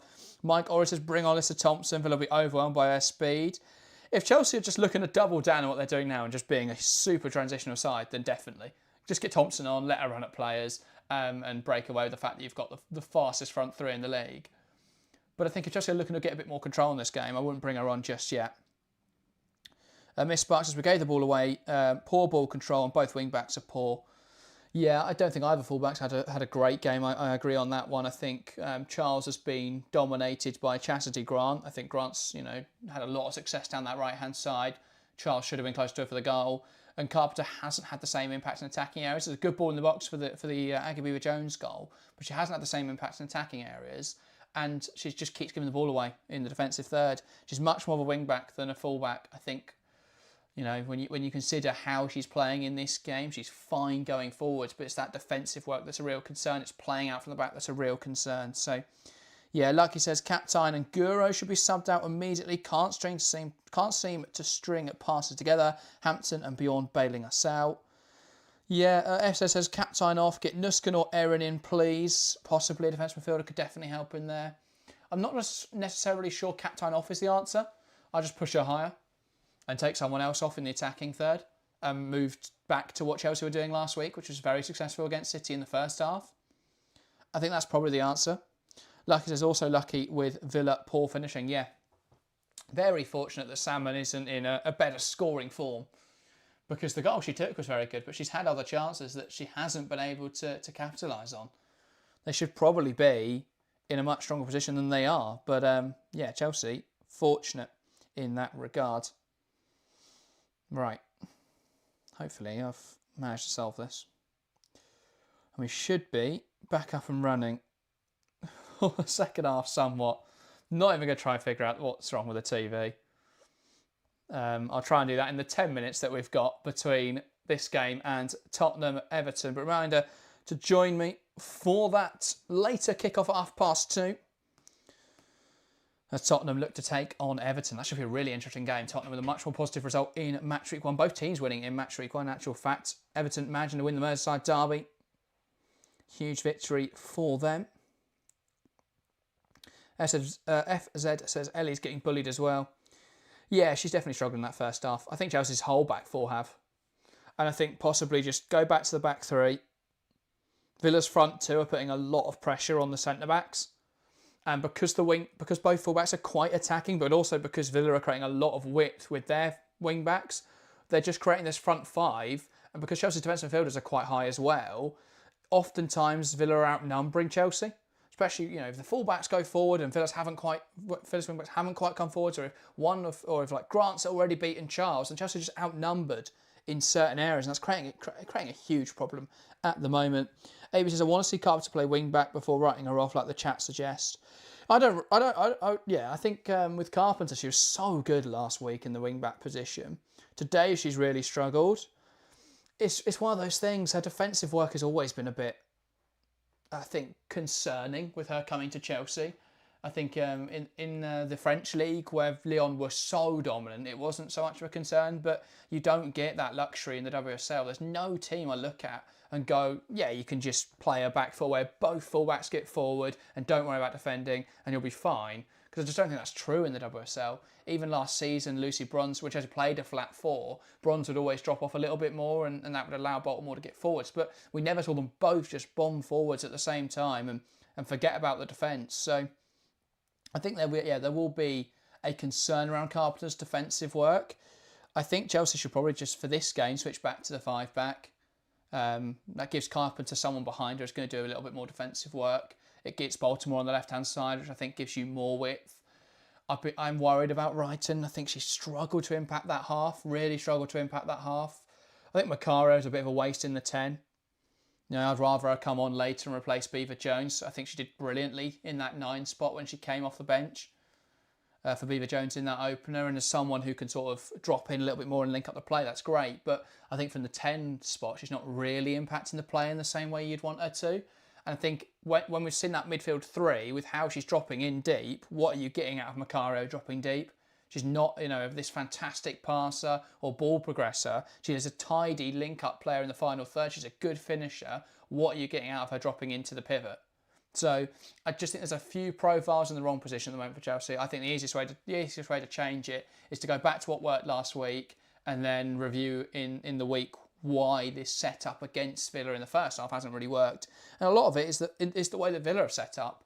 Because they're playing a 3-4-1-2, you might look at it and initially think, well, there's 2 centre-backs, or 3 centre-backs there dealing with one Aki Beaver-Jones. But with how high those wing-backs are and how little and how narrow Chelsea are, they've been able to deal with a lot of Chelsea's players quite effectively when they come forwards. So, yeah, they've done very well. I think being able to have a centre-back and a wing-back on both sides. But to be fair, it's not even been a 5-back today for Villa at most of the game, because it's only when they defend that it becomes a 5-back. But Grant is pushing forwards, and I think that's what's making it very difficult for Villa to deal, for Chelsea to deal with Villa at the moment, is how they are, changing their shapes so often just to allow different players to attack different areas. But yeah, it's been one of those games. Villans is playing as a right back, occasionally gets forward and supports the attack, but often it's a situational back 3. So yeah, they've looked really good, Aston Villa. I think that's the biggest thing. You can say Chelsea have struggled, but I think the bigger thing is that Villa have excelled. And this is what we should expect from Aston Villa, and I think Brighton this season. Now, I watched the full match of Brighton-Man City on Saturday morning because I have no life. But I watched that full game through, and our biggest takeaway from the first half wasn't that City were particularly bad, it's that Brighton are really good. I think that's the thing we're going to see this season. I think Brighton and Villa are really close now to pushing those top 4, especially with those top 3 sides playing in Europe, with Man City still thinking things out under Jeglerts. I think Villa and Brighton are the most settled teams. They've both got managers who've been here now. I mean, Arroyo slightly less, but Vidicic has had a full season now. Arroyo's had a pre-season with her side to figure things out. They've both made additions that suit the system a lot more. And so, we've criticised Chelsea a lot in that first half, but how good were Aston Villa? That's what we should be talking about. On a more clinical day for Ebony Salmon, they're 3-1 up against the Blues. So I think Chelsea have been bad. I'm not saying that. I'm not disagreeing with that at all. But I think credit is deserved for Aston Villa because they've looked so good in this game. And yeah, I really do think we'll start to see teams like Villa and Brighton pushing the envelope now and competing for those top 4 spots. So yeah, should be interesting to see how the top half comes out or shakes out this season. What I always say is I don't think London City are anywhere near that yet. HV says the only other good Chelsea chance was the one Macario missed. Or the only good chance the one Macario missed. The goal was a poor Carpenter cross that got deflected. It was still a good chance in terms of putting the ball in the right sort of area. I agree the cross wasn't great, but equally Connery did make that run towards the near post. If it was her that met it instead of the Villa player, maybe we would have had the same outcome. Maybe it would have been headed wide, maybe it would have been headed in the goal. So yeah, obviously it wasn't a great delivery, but it worked out. That's what they're looking to do. It doesn't need to be perfect every time, but being able to find Carpenter in those sort of positions, putting balls into the box and being dangerous from that is a huge part of what Chelsea are looking to do this season. So I wasn't too concerned about that. Wasn't Macario a striker in Stamford too? I agree she's a better striker than midfielder. Absolutely. Macario's more of a 9 than a 10. And the problem is with Chelsea today is she's like, sometimes you've got a 10 who's very much like a second striker. And there were moments in that half where Beaver Jones was dropping off to receive the ball and we'd see Macario make that run beyond. But too often, Macario's dropping into midfield to be involved. And that's just not where she's brilliant. So I don't think they're getting the most out of Macario today. I think both wingers have looked very quiet. I don't think they're getting the best out of Charles today. I think she's struggled playing as that left back. She looked really decent for Chelsea playing as in that left wing back role, or in that left centre back role. But yeah, we'll see. We'll see what happens in the second half. I think I would be very surprised if Chelsea named the same 11 to come out in this second 45. I think Bompastor will want action, will want changes. I think they'll change the system they used before, and I think that will make life a little bit more difficult for Aston Villa. I think having a back three to defend, and there are 2 changes, and it's Alyssa Thompson and Son. Oh, it's 3 changes. Bompastor's fuming. Triple change is always an indication the manager's fuming. We saw it last night for Chelsea men when they were struggling to break down Brentford. And actually, the less said about that game and the way it ended, the better. But yeah, triple change for Chelsea then. Erin Cuthbert, Alyssa Thompson and Sonia Bompastor. So presumably then that is Alyssa Thompson on the left-hand side instead of Guro Wrighton. That'll be Sonia Bompastor to left back or left wing back, depending on who they bring off now. And then Cuthbert into the pivot.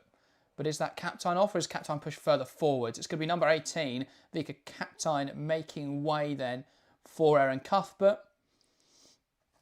And then a change as well. Niamh Charles, is she on the pitch? I'm just having to look through the Chelsea huddle at the moment. I think it's Charles off for Baltimore. So a bit more like for like than I expected. I thought we'd see a shape change.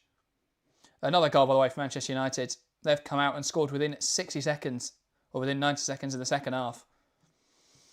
Really good day for them at the moment. Yeah, if anyone knows who scored that, let me know. It's Park to Mallard, says Phil East. Zato says, wow, Thompson already. She looked lonely in the training video Chelsea's released. Yeah, but if she's ready to come and have an impact, I don't think it's a bad idea. Macario somehow survives then. It's going to be 4-2-3-1, Chelsea sticking with the same shape, just using different players in different positions. And we're back underway in the second half, and I've forgotten that Harry isn't here to do the graphics. So now we're going to have to try and make this timer work. But we are back underway. Chelsea ball on the right-hand side, a throw-in. Phil says Mallard offside, but Lino missed it. I think what Chelsea have done, though, is make sure they definitely can't switch to a 3-back today. Because I'm not sure how Thompson and Baltimore both fit into that shape. So very much committed now to making the 4-2-3-1 work in this game. There's a ball down the right-hand side looking for Carnery. Patton knocks it out of play. And that will be a Chelsea throw-in then. What are we like on the timer? Somehow I've nailed that. Go figure. We'll take it. Here's Beaver Jones. Tries to turn out. Doesn't quite work. And that has come off Beaver Jones, and that will be an Aston Villa goal kick. But yeah, let me know, by the way, if you're watching along, how's your prediction changed from the start of the stream? We had a lot of 2-1s and 3-1s, so potentially not. But let me know. Get involved in the live chat. Are you changing your prediction? Do you think Villa will see this out now? Will Chelsea, with changes, bounce back? Let me know if you're watching along.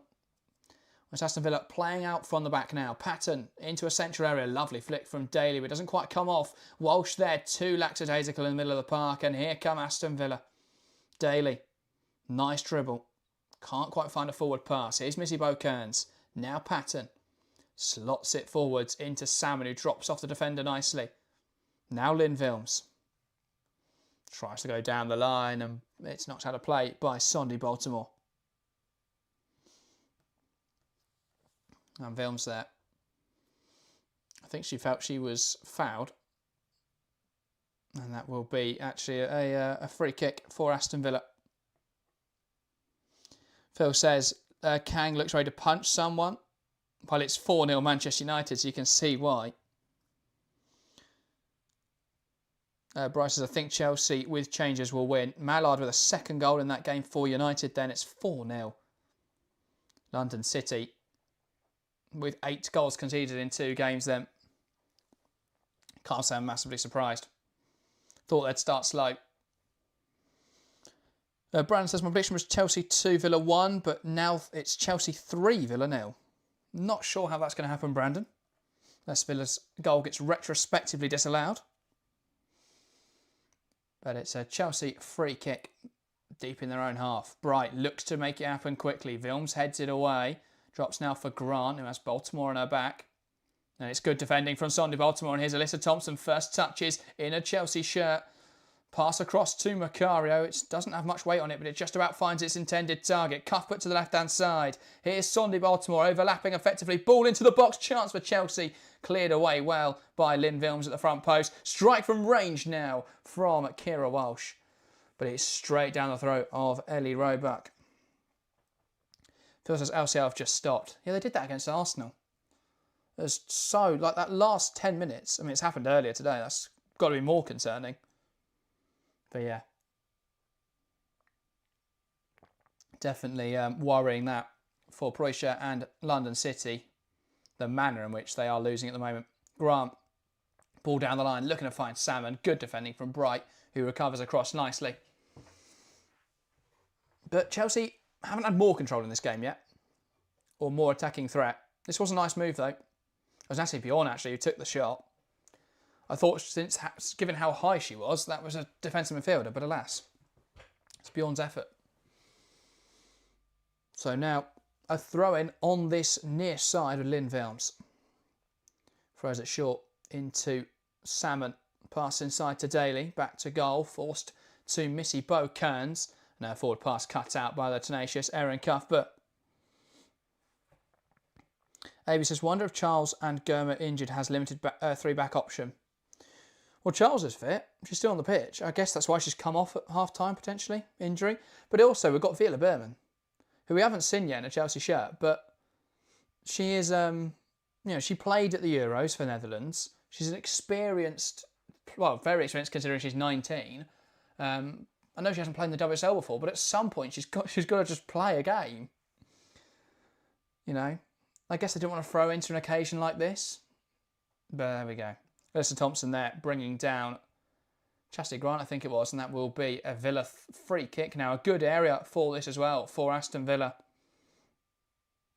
They can make something happen. Hayden, welcome to the stream. Hoping Chelsea can turn this around. It's Lynn Villans over this free kick. Into a dangerous area. Hampton does really well. Claims it well. And while there was threat, and this is concerning here for Rachel Daly. See, she threw herself to try and compete for that ball. And I think she just hit into the post. I'm not sure if it's her head or whether it was her chest.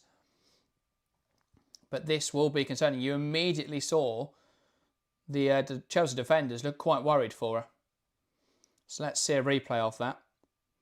The ball swung into the box. Daly jumped to compete with it. Actually, okay, it's not as bad as her first thought. I thought she just hit her head on the post. She does manage to use her body to get her head out of the way of the post. But yeah, she still ran into a post. And it's not advisable to run full pelt into metal objects. You don't tend to come out the winner of those fights. But Rachel Daly made a tough stuff. So she should be all right to continue here. She is sat up, and that is definitely looking much more positive for Daly then. I was initially quite concerned. I thought she just ran into the post, full pelt. But she is okay. Seemingly to continue. She will have to go off for a moment. As is precautionary. But then she will be allowed to re-enter the fray. So Villa will be happy that Daly is not seriously injured after that one. Chelsea playing out from the back now. It's a drop ball for Hampton. Well, the physios and Daly are taking their time to leave the field of play, but they are now off and we can get back underway. Hampton receiving the ball. And now Chelsea can play out. Here's Bjorn. Across to Bright. And Chelsea with the player advantage right now will have to push forward, you feel. Baltimore into Thompson. Nice touch from Alyssa Thompson. Villans puts her under pressure. Thompson does well to win the throw-in. Villans knocks it out of play. Now Baltimore goes into Walsh, who came across quickly to support. And now Bright out to the right-hand side. That's a misplaced pass, and Rachel Daly re-enters the field of play to receive the ball. Here's Kirsty Hansen bursting towards goal. It's held up well by Carpenter. Now Daly. Back to Missy Beaucairns. Nowhere to go, and she's forced backwards. No idea what's happening in Leicester-Liverpool. There was a red card for Shannon O'Brien, which I think has been overturned. If anyone is watching that match, let me know what's happened there. Either Footmobb's having a mare, or it's been a rescinded red card. Missy Beaucairns caught in possession. Here comes Chelsea. Then Alyssa Thompson picks up the ball, passes it across to Cuthbert. Not much weight again on that pass from Thompson, but she does now pick up the ball again. Here's Beaver Jones. Players in the box, you can pick them out. Ball into the area is blocked by Anna Patton, and Chelsea can put pressure on from this corner. The biggest thing I've noticed about Thompson so far is, I don't know if it's just a little bit of nerves setting in, or she's not fully fit, but the passes haven't had much weight on them. They've been very soft at the moment. And again, you know, it could just be nerves. You don't want to put too much on it and knock it past, but she just doesn't seem to be playing with the same sort of zip that you know, I've watched quite a few clips to prepare for the video I did last week, watched a lot of her footage. She's a player who often overhits passes, but in this game, she's underhitting a lot of them. So we'll be concerned. Concerning. FZ said Mallard was well off in the third goal. Very bad from the lino. There we go. We've moaned about the officials enough in the WSL. Ball into the box from Macario. Is punched away by the goalkeeper. It's going to fall for Kira Walsh now. And it's in for Chelsea. It's not a gorgeous goal. And Roebuck's frustrated that she didn't do better. But Chelsea lead. Aston Villa 1, Chelsea 2. I'm not sure she even meant to find the bottom corner with that effort. It was a bit of a P-roller. Didn't catch it entirely cleanly, but she has found the back of the net. Lovely goal from Kira Walsh. Yeah, it's just pushed away by Roebuck. She should have done better with that, and it's taken a huge deflection.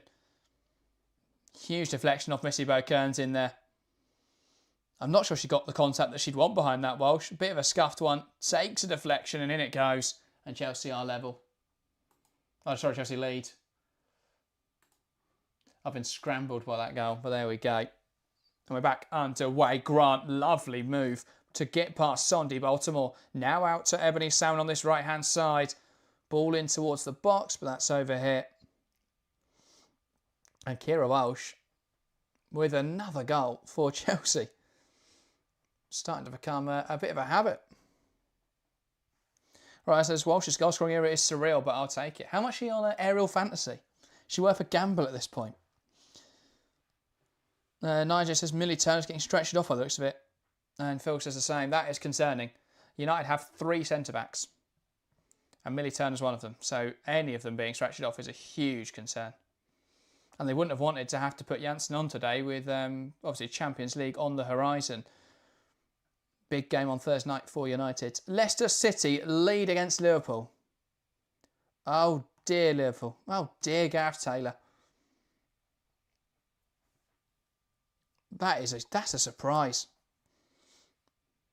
Shannon O'Brien was sent off seemingly. Not sure if that was rescinded or not.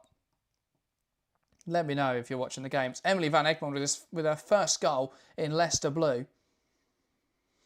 Janice Kyman with the assist. Leicester City, 10-player Leicester City, lead Liverpool by a goal to 0. Baltimore. Oh, beautiful. I mean, there's conversations about Taylor at this rate not lasting until Christmas. I don't think he's going to make Halloween. 2 losses in the opening 2 as it stands. 2 games against Everton and Leicester where they would have viewed them as winnable matches. Tough starts the season for Liverpool. And they played well first half against Everton, and by the stats, they played well first half against Leicester. But they are behind. And that would be a huge 3 points for a Leicester side. You don't even have a manager at the moment. Obviously, Rick Passmore in on a temporary basis. It's Chelsea in possession now. Cuthbert, nice drive forwards. Tries to slot the ball down the line. Here's Alyssa Thompson. Space to drive into for the American wide player here. Patton comes across to deal with her threat. Takes her on. Ball across the box. Roebuck deals well. Good goalkeeping from Ellie Roebuck. But yeah, Thompson probably had better options there. Just hesitated a little bit too long, and by the time she put the cross in, it's too close to the goalkeeper. Bronya wants Kerr to come on and score a 100th. That would be nice. Love Sam Kerr. Can't wait to see her back in Chelsea colours. It's been way too long. And here comes Chelsea. Cuthbert wants to play out to the left-hand side. Well, I think she was looking for Thompson, but it ended up running more towards Baltimore. It's picked off anyway by an Aston Villa player. Phil says, why would you bring in Taylor when his whole thing is right on technical quality in every position? Well, more the question is, why would you bring in Taylor and then not invest in players that would suit his play style? Because they've got players who can do it. I think their midfield three is perfect for Gareth Taylor, but they don't have an out-and-out goal scorer. They don't have particularly... I think Capox is good, but they don't have a particularly technical right winger. And their backline can't play out from the back. I think Shimizu's a nice addition. I think Shimchak could be a nice addition, but to bring them in on deadline day, it's, yeah, poor. Too little too late for Liverpool, and that's why they start the season slowly. I mean, you look at their backline today, 4 centre-halves. And firstly, what is Taylor doing? But secondly, is that a forced thing because they don't have enough defenders? Who knows? Either way, it's looking at the profiles of those defenders. Are they players that suit Taylor's system? Not really. But there we go. Approaching the hour mark now. Chelsea continue to lead, but they're finding a little bit more control in this game, but they're not coming forwards in the waves that they'd want to. They're not dominating Villa in the way that they would want to in this game. Here's Hampton. The ball out, and that should have been picked off by Missy Kearns, but it's not. And here's Cuthbert, can stretch the play now to Joanna Ritting-Carnareid. Nice control from Carnareid, darting inside, tries the ball out to the left-hand side. Not enough on it, though. And now Chelsea pick up the ball in midfield as Villa tried to come forwards. It goes back to Brighton. Chelsea will just settle in a little bit more. Walsh. Nice play in there. Managed to find Thompson with the pass. Here's Cuthbert. Nice turn out to the right-hand side now. And here's Carpenter.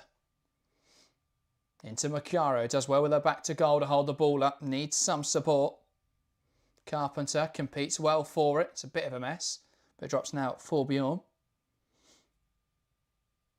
First has 4 centre-backs and the goal was a wide-open header in the box. They did the same against Everton, didn't they? Katja Snow just walked into the penalty area and headed it home. And it wasn't even that convincing a header. Ball in behind. Bit of a mess from Villa. But that's a good clearance from Patton. Now Thompson. Gets under her control. Good turn. Can she do something a bit magical? Ball inside to Macario. Just looks to lift it out to the right-hand side. It's overhit from Kat Macario. Really good work, though, from Carnery to keep it in play. Now to Carpenter. Good work down the right-hand side. Even better defending, though. Not sure how that's a corner. Have to say. Chelsea fortunate to get a corner from that one. Didn't look to me in real time that the Villa player that trapped the runner of Carpenter touched it. But alas, Chelsea with the ball. An opportunity now to put the ball into the box. And a replay again of a huge deflection that gave Chelsea the lead. A fortunate goal, and Villa looked rather crestfallen. And they haven't really had the same fight since. Ball into the penalty area now. It bounces around. Walsh looking for her second of the game, but loses possession. And Villa can break now. They've got a numerical overload. Ball into the middle. That was a way too difficult pass to try and execute. I see what Grant's trying to do there. Feed that ball in between the two defenders, Carpenter and I think it was Alyssa Thompson back there, but it just hasn't worked. Thompson, by the way, so quick. That recovery run. Player at fullback. Baltimore, that's poor. Loses possession, has to drag the player back and should be lucky to avoid the book. But that, yeah, poor from Sonia Baltimore. Just gets caught in possession. The touch isn't great. It's great from Noel Moritz. And Baltimore drags her down. No complaints about that free kick, but it's a good area for Aston Villa to attack from.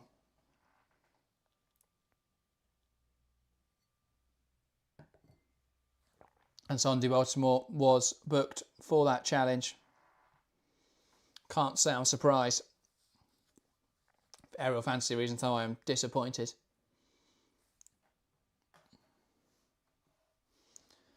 Aston Villa now. Free kick in a dangerous area. And it's going to be Lynn Villans over this one.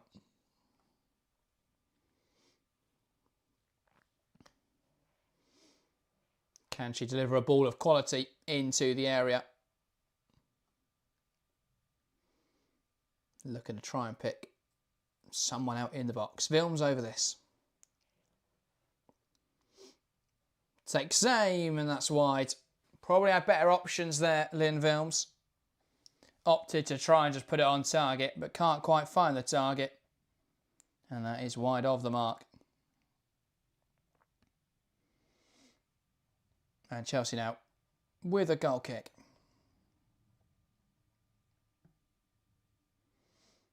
So playing out from the back now from Hampton. Sophia asks, I missed what happened to Rach. Is she okay and is she still playing? Yeah, she's fine. Ran into the post. It looked a little bit concerning. But yeah, she is still playing and she was absolutely fine. I thought when it first happened that it was her head. Well, Villa have got the ball here on the left-hand side.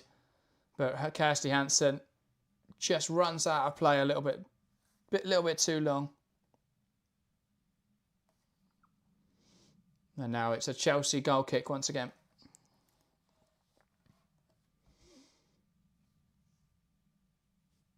And it's Bjorn into Carpenter now. Looking to play down the right-hand side. It's a ball lifted forwards for Beaver Jones. He can't quite get ahead to it. Now Cuthbert loses out in there. And I think she'll be annoyed at the referee's positioning, kind of blocking her forward run. Bijings. Lovely footwork from Noel Moritz. Now Salmon turns out well. Finds Grant in this wide space. Ball into the box. Great chance. Salmon can't quite make contact with it though. And Chelsea riding their luck again there. Villa in possession. Now Lynn Villans. Yeah, Sophia, the Rachel Daly thing, I thought she'd ran into the post and hit it head first, but it's just her body. Managed to get out of it, which is good. Ball into the box, chance for Daly, falls for Hansen. Great defending from Kira Welsh, who's dragged down, and that will be a free kick. And I think Hansen, no, she'll avoid the book for now. That looked like stopping an attack.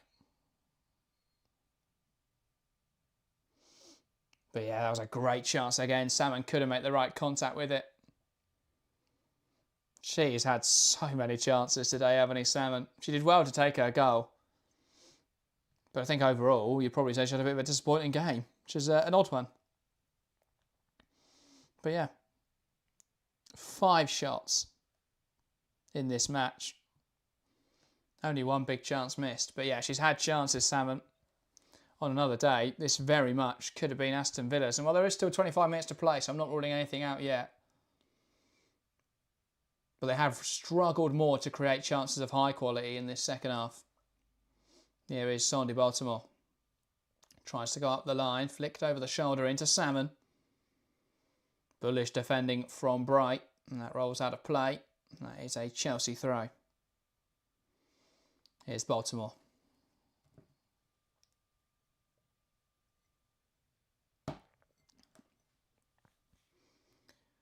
Plays it into Walsh, back to Sonia Bompastor, knocked out of play by Rachel Daly. Now Baltimore will look for a throw down the line, goes short into Walsh, who dropped in to receive the ball, back to Baltimore. Tries to go up the line, Macario looking for the flick on, doesn't quite come off. Alyssa Thompson into Erin Cuthbert, does really well under pressure there. And now it's Millie Bright looking to execute a ball out to the right-hand side.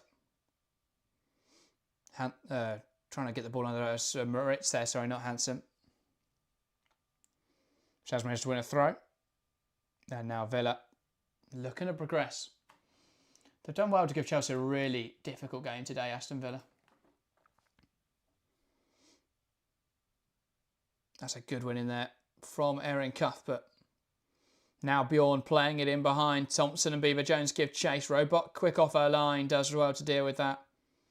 And then it's poked forwards by Chelsea. One back out the pitch here by Aston Villa. Moritz. Pass down the line. It's now Salmon. Great hold up from the Villa forward. Bijings. Flick round the corner. Into Lynn Vilms. Now out to the right hand side. Grant. Good turn from Hansen. And that's a nice pass. Out to the left hand side. Here's Patton.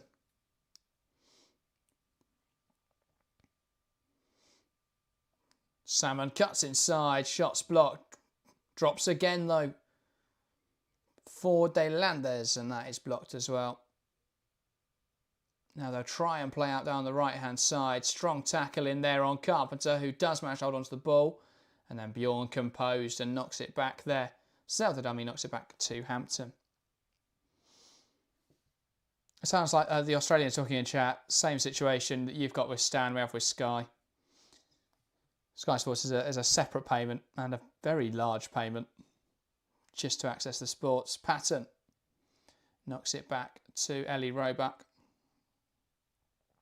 One in there by Bright. Cuthbert scrapping away for the ball. Now Millie Bright. Kat Macario. Good hold up now out to the left hand side. Here's Sandy Baltimore.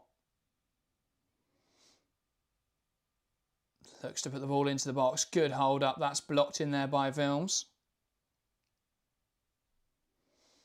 Now back out to Baltimore.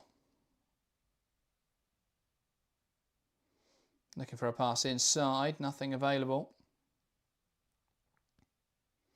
Baltimore round the corner. Lovely stuff from Kira Walsh. Controls it nicely. Now back to Bjorn. Carpenter down the line. Lovely pass into Carnareid, who gives it to Beever-Jones short. And she's brought down in there by Patton, and that is a Chelsea free kick. But yeah, the payoff for the WSL this season has been a big talking point. I think the problem is, how else do you get that amount of money into the league? Well, it's just so frustrating, but great for the commentary. Thank you, Bronya. Appreciate that. Appreciate everyone who hops in. Even when we've had the number of technical difficulties that I have had on stream today, there's so many of you watching along. It's I couldn't thank you enough. Thank you. There's as late to the party, I'm guessing, as Kerr didn't train, she won't play. Well, Kerr's on the bench, so she could be involved today, David, but I think Chelsea would want to be a little bit more comfortable. At 2-1, I can't see her getting on. If this goes to 3-1, 4-1, I think we could see her. They may also save it for the first Kings Meadow match of the season, which is obviously next week against Leicester. Chance now headed away in there by Rachel Daly. Now Walsh. Here's Carpenter. Pass back to Macario. Plays it through the lines into Beever-Jones. Nice hold up. Now it's back to Thompson. Macario takes aim, and that is high and wide from the American.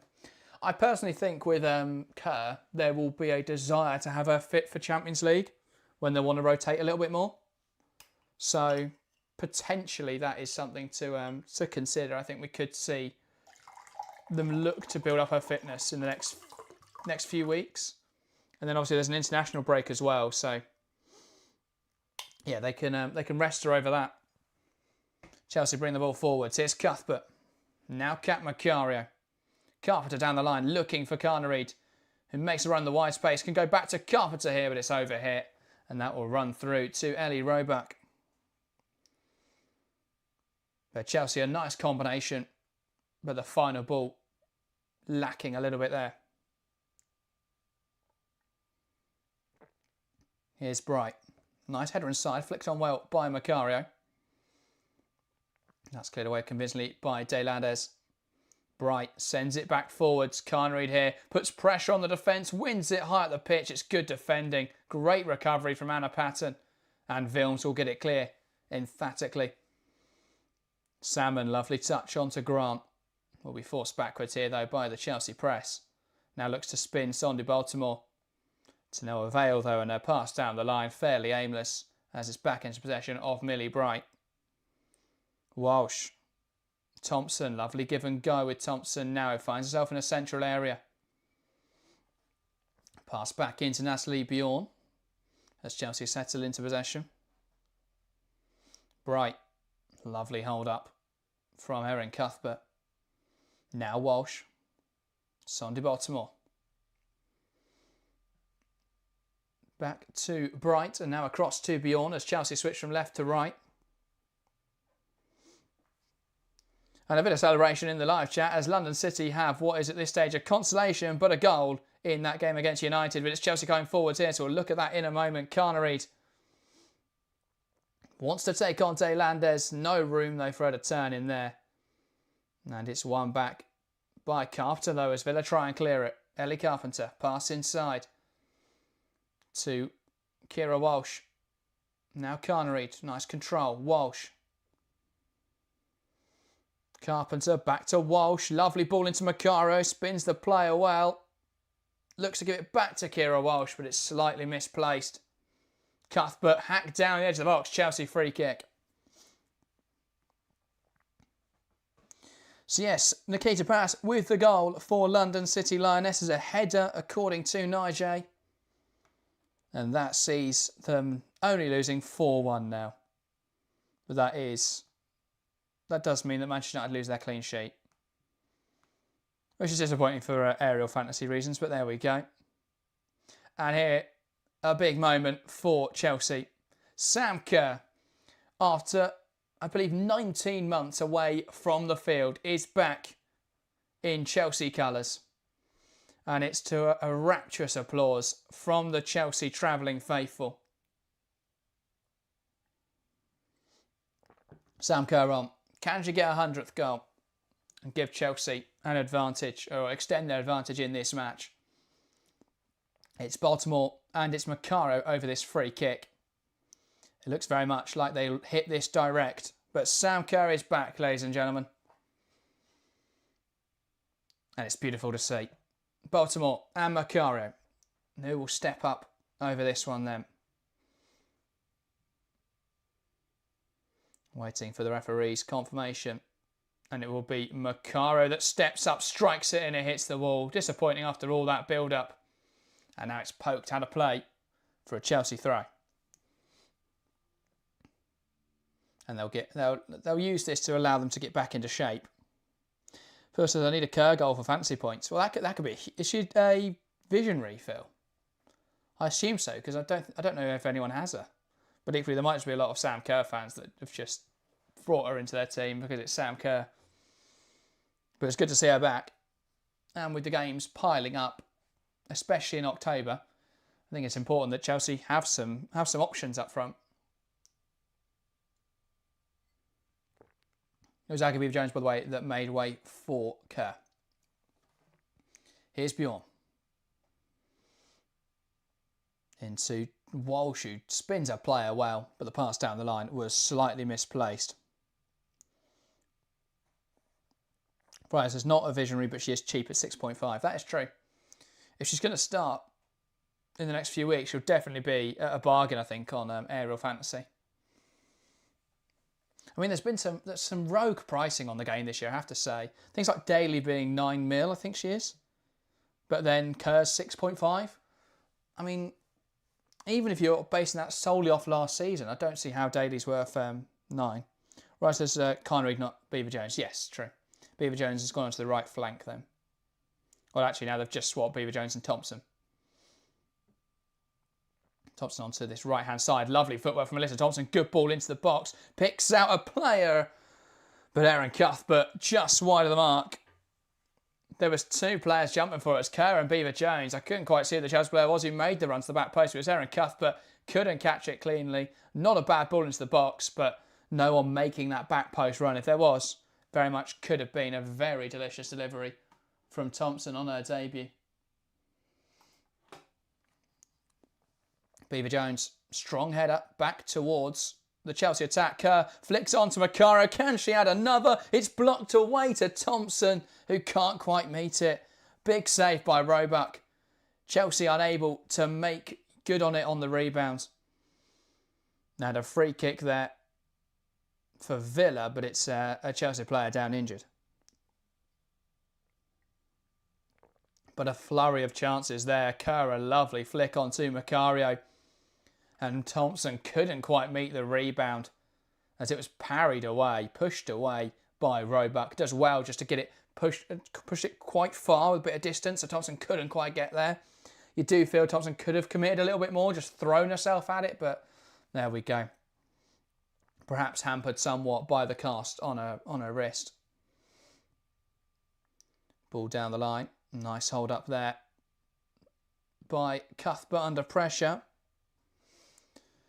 Now Bright, on to Sonia Bompastor. And here's Beaver Jones. Villans does well though with the initial contact. Stops her spinning. And it's a good win in there from Baltimore as Villa tried to be a little bit more direct. Villa turn it over high at the pitch though. Here's Rachel Daly. Wants to cut it back for a chance. Chance now for Kirsty Hansen, and that's not far away at all. And perhaps a warning sign for Chelsea. Daly fights hard in here. It's a lovely turn. Cruyff-esque. And then Hansen cuts inside and it's just wide. But that was not far away at all from the Aston Villa forward. Just wide of the far post as she curled an effort towards the bottom right. Or bottom left, actually. I was going for keeper's side for some reason. Maybe says that right side has some pace. Yeah, with Thompson and Carpenter now combining. Pass out to the right-hand side. If Grant can keep this in, this could be dangerous for Villa, and she does so. The Dutch player puts the ball into the penalty area. It's flicked up in the air, but it's not goalwards. Kept alive by Salmon, but it's out of play. And so that is a Chelsea goal kick again. And Hampton, I think, will look to go quite direct with this one then. Leaning towards the left-hand side. Not able to find a Chelsea shirt, though, and it's Patton who brings the ball down. Bjorn jumps in front of Hansen. Now Cuthbert. Tidy footwork to wriggle out of a tight area. Macario plays it into the channel and allows Beaver Jones to run onto it. And Chelsea can break here with numbers. Here's Kerr. Nice turn out to the right-hand side with Thompson. Can they get a shot away here? Chelsea. Thompson takes aim. And it's just wide. I think it may have been a little wider than I thought, actually. Or a lot wider than I thought. But a chance there for Chelsea. And a good link up between Beaver Jones and Kerr. But Thompson unable to supply the finishing touch. And unable to get Sam Kerr a contribution on her return yet. Still time in this match. And it's Ellie Roebuck with the Villa goal kick. Sends it long to the right-hand side. It's a header from Macario. Returns possession to the Villa back line. Now Villans looks to go up the line. A chase from, I think that's a substitute, up front for Villa. That may be Rachel Daly. Either Rachel Daly's found a lease of life, or that is a change in the Villa front line. Ball into Beaver Jones, who tries to beat Villans. Great recovery from Villans, and Beaver Jones drags her down in the battle afterwards.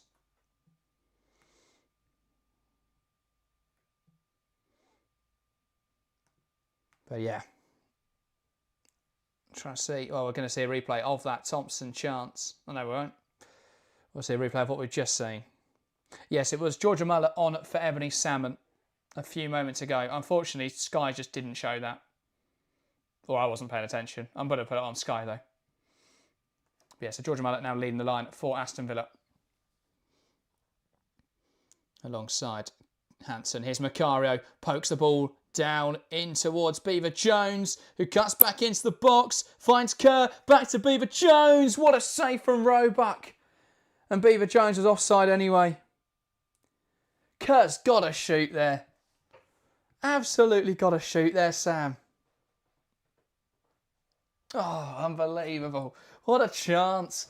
The usually prolific Sam Kerr with the goal open in front of her. Chooses to pass it. Can't believe it. That should be 3-1. That should be a Kerr goal. Perhaps a little rusty. It's been a while since she's been on a football pitch. But that should have been a goal for Sam Kerr. We'll see a replay now. Out to the left-hand side. Beaver Jones does well to hold it. Oh, Kerr. Got to look up. Got to see there's no defenders in front of her and all of the goal to aim for. Great opportunity. Alas, Chelsea now with a corner. And as these 12 o'clock games draw towards an end, Leicester City still lead Liverpool by a goal to 0. 3 minutes left in that one. London City still trail by 4 goals to 1. Fridolin Arroyo on low for a Manchester United debut. And Turland did get on, so that's great. My captain's going to pick up 2 points in aerial fantasy. Fuming. And a corner now for Chelsea. Sonia Bompastor into a good area. Bright can't quite meet it. Walsh, and it's a big deflection again, but this time it's a deflection over the bar. And not into the back of the net.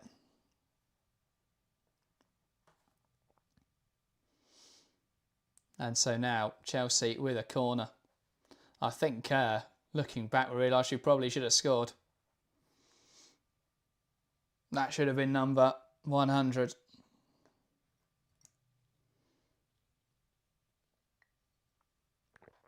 Chelsea corner now though. Macaro, the player over it.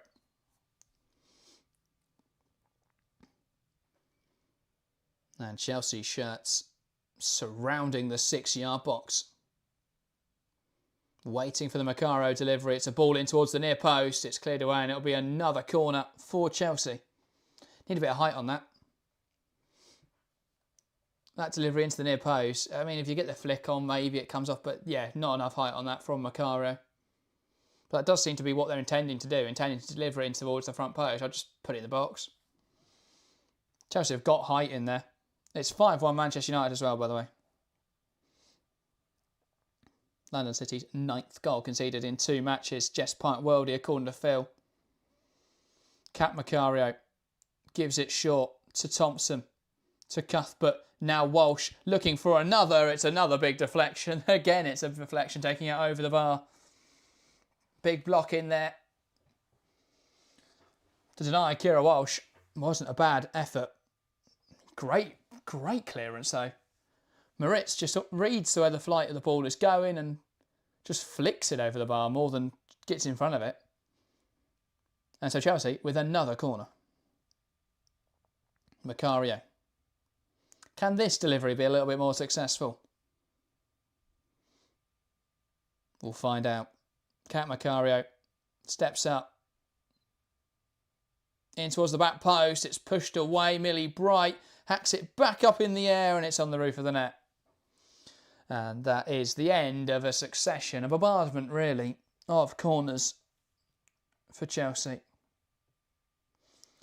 And Fridolin Arroyo with an assist on debut for United, setting up Jess Park's goal. And a change, just one change coming out for Aston Villa. It's Rachel Daly off to be replaced by Villa's number 25. Just trying to remind myself who that is. It's Miri Taylor. So a little bit more defensive perhaps. So I guess I'll push Missy Kearns forward.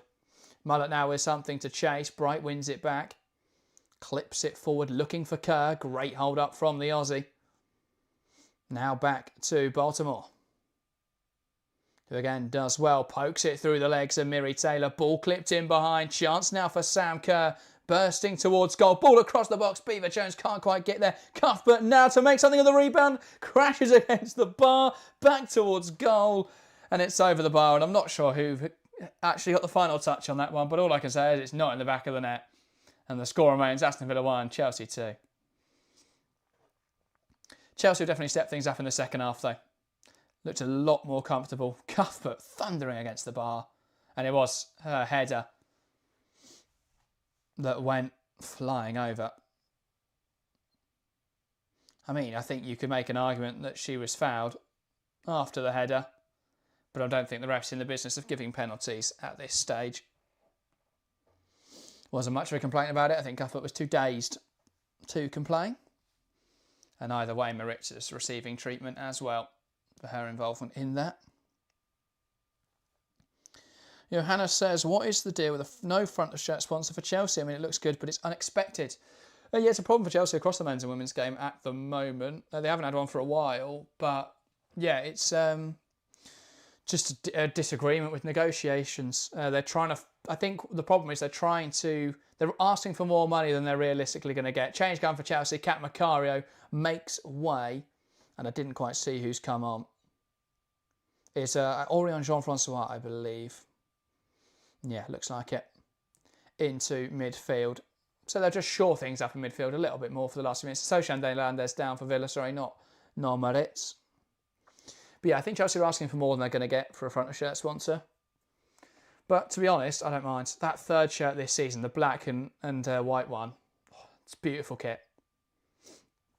I need to buy it, but I'm waiting for the YouTube payday before I do that.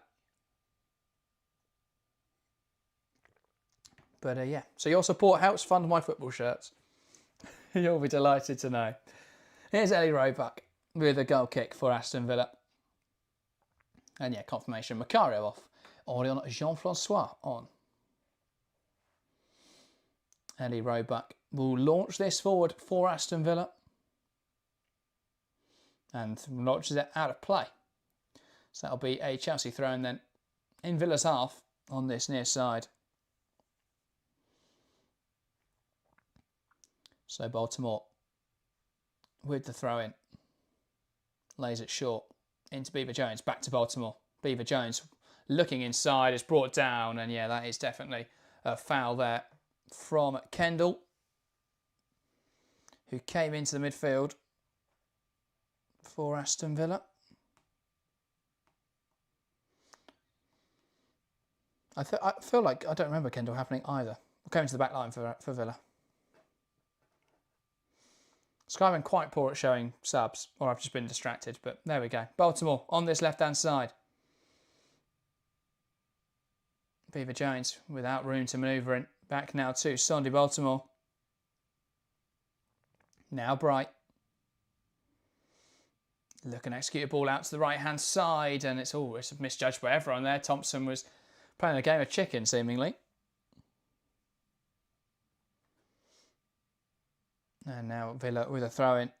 Bronya's happy to help fund your football shirts. Thank you. Thank you, Bronya. And now Villa looking to play out. Johanna says, I hope YouTube pays soon. Yeah, YouTube pays at the end of every month. But that's for the previous month. So our August money comes at the end of September. Grant, ball into the box. Bright clears it away. Drops now on the edge for Beijing's, but it's dealt with emphatically. Far clearance there from Walsh. Chris says, greetings from Salem. Which city? Massachusetts. Greetings.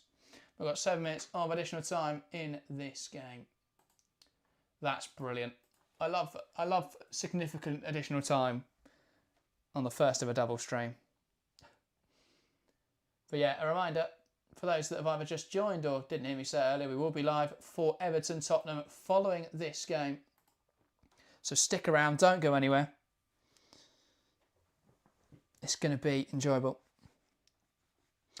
Halo says, what's a game of chicken? That may be a very English reference, but it's like, who's going to go first? Who's going to chicken out? So they both were just sort of dummying, looking to go for it, and neither of them actually went for it. But yeah, that may be a very English expression, not sure. Ball in towards the penalty area, cleared away by Chelsea. Villa bouncing it around, flick towards goal by Patton. Not enough on it though, and Hampton will take her time. Now clearing it forwards, looking for Alyssa Thompson. She's found space on this right-hand side. Nice control from Thompson, who keeps it tight. Now Cuthbert. Confirmation full-time in Leicester. It's Leicester City 1, Liverpool 0. A big victory for Leicester City. Now Alyssa Thompson on the right-hand side. Wants to take on De Landes. Beats her down the line, and De Landes clears it away. Laura says, thanks for the live stream. Thank you for joining me. It's been enjoyable. 5 minutes left in this game, though. It's not done yet. Villa will believe there's still time for a late equaliser. Chelsea just looking to hold on, potentially add another.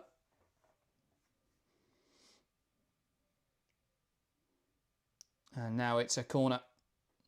Can Chelsea find something from this set piece? Sonia Bompastor in towards the box. Sam Kerr gets the flick on. It's bouncing around Kerr. Can anyone turn it in? There we go. It's a goal, and it's goal number 100 for Sam Kerr. She had about 3 shots in there, but eventually turns it home. An emotional celebration for a player who's been sidelined for 20 months. But she's back, and she's amongst the goals for the Blues. Aston Villa 1, Chelsea 3, Sam Kerr with a goal. And it's been a while since we've been able to say that on a live com. Sam Kerr, sorry. Back in Chelsea colours, converting for the Blues. She jumps high to try and meet it in the air. Eventually, she turns it home. Brilliant moment for the Aussie on her return. And that is this game. Sewn up your field for Chelsea. Aston Villa 1, Chelsea 3. And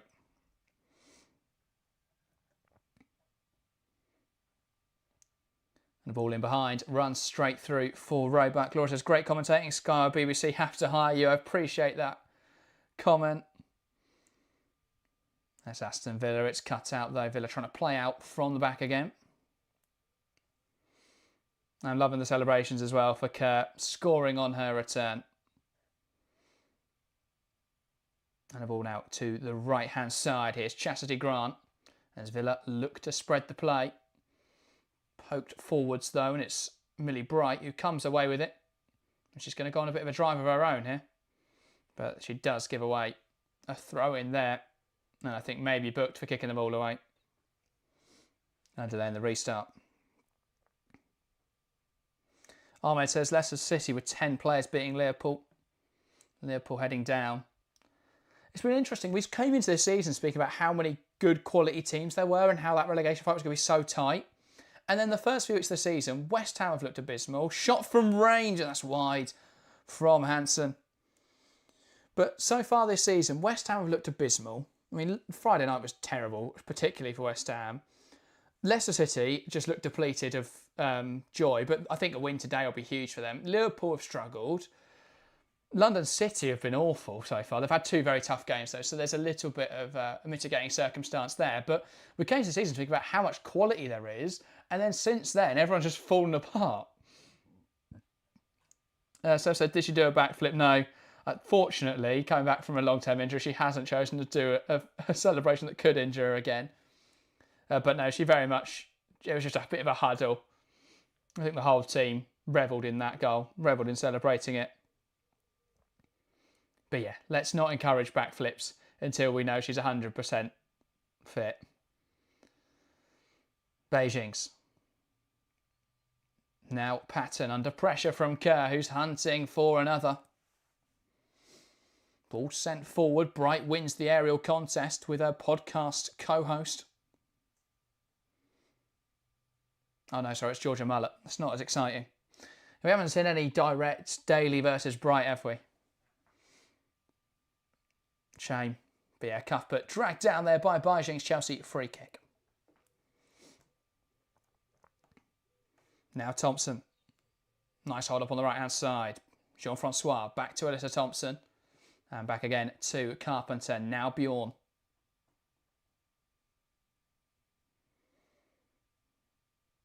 Here is Bright. Baltimore down the line. Great hold up from Maggie Beaver-Jones and space for her to drive into now.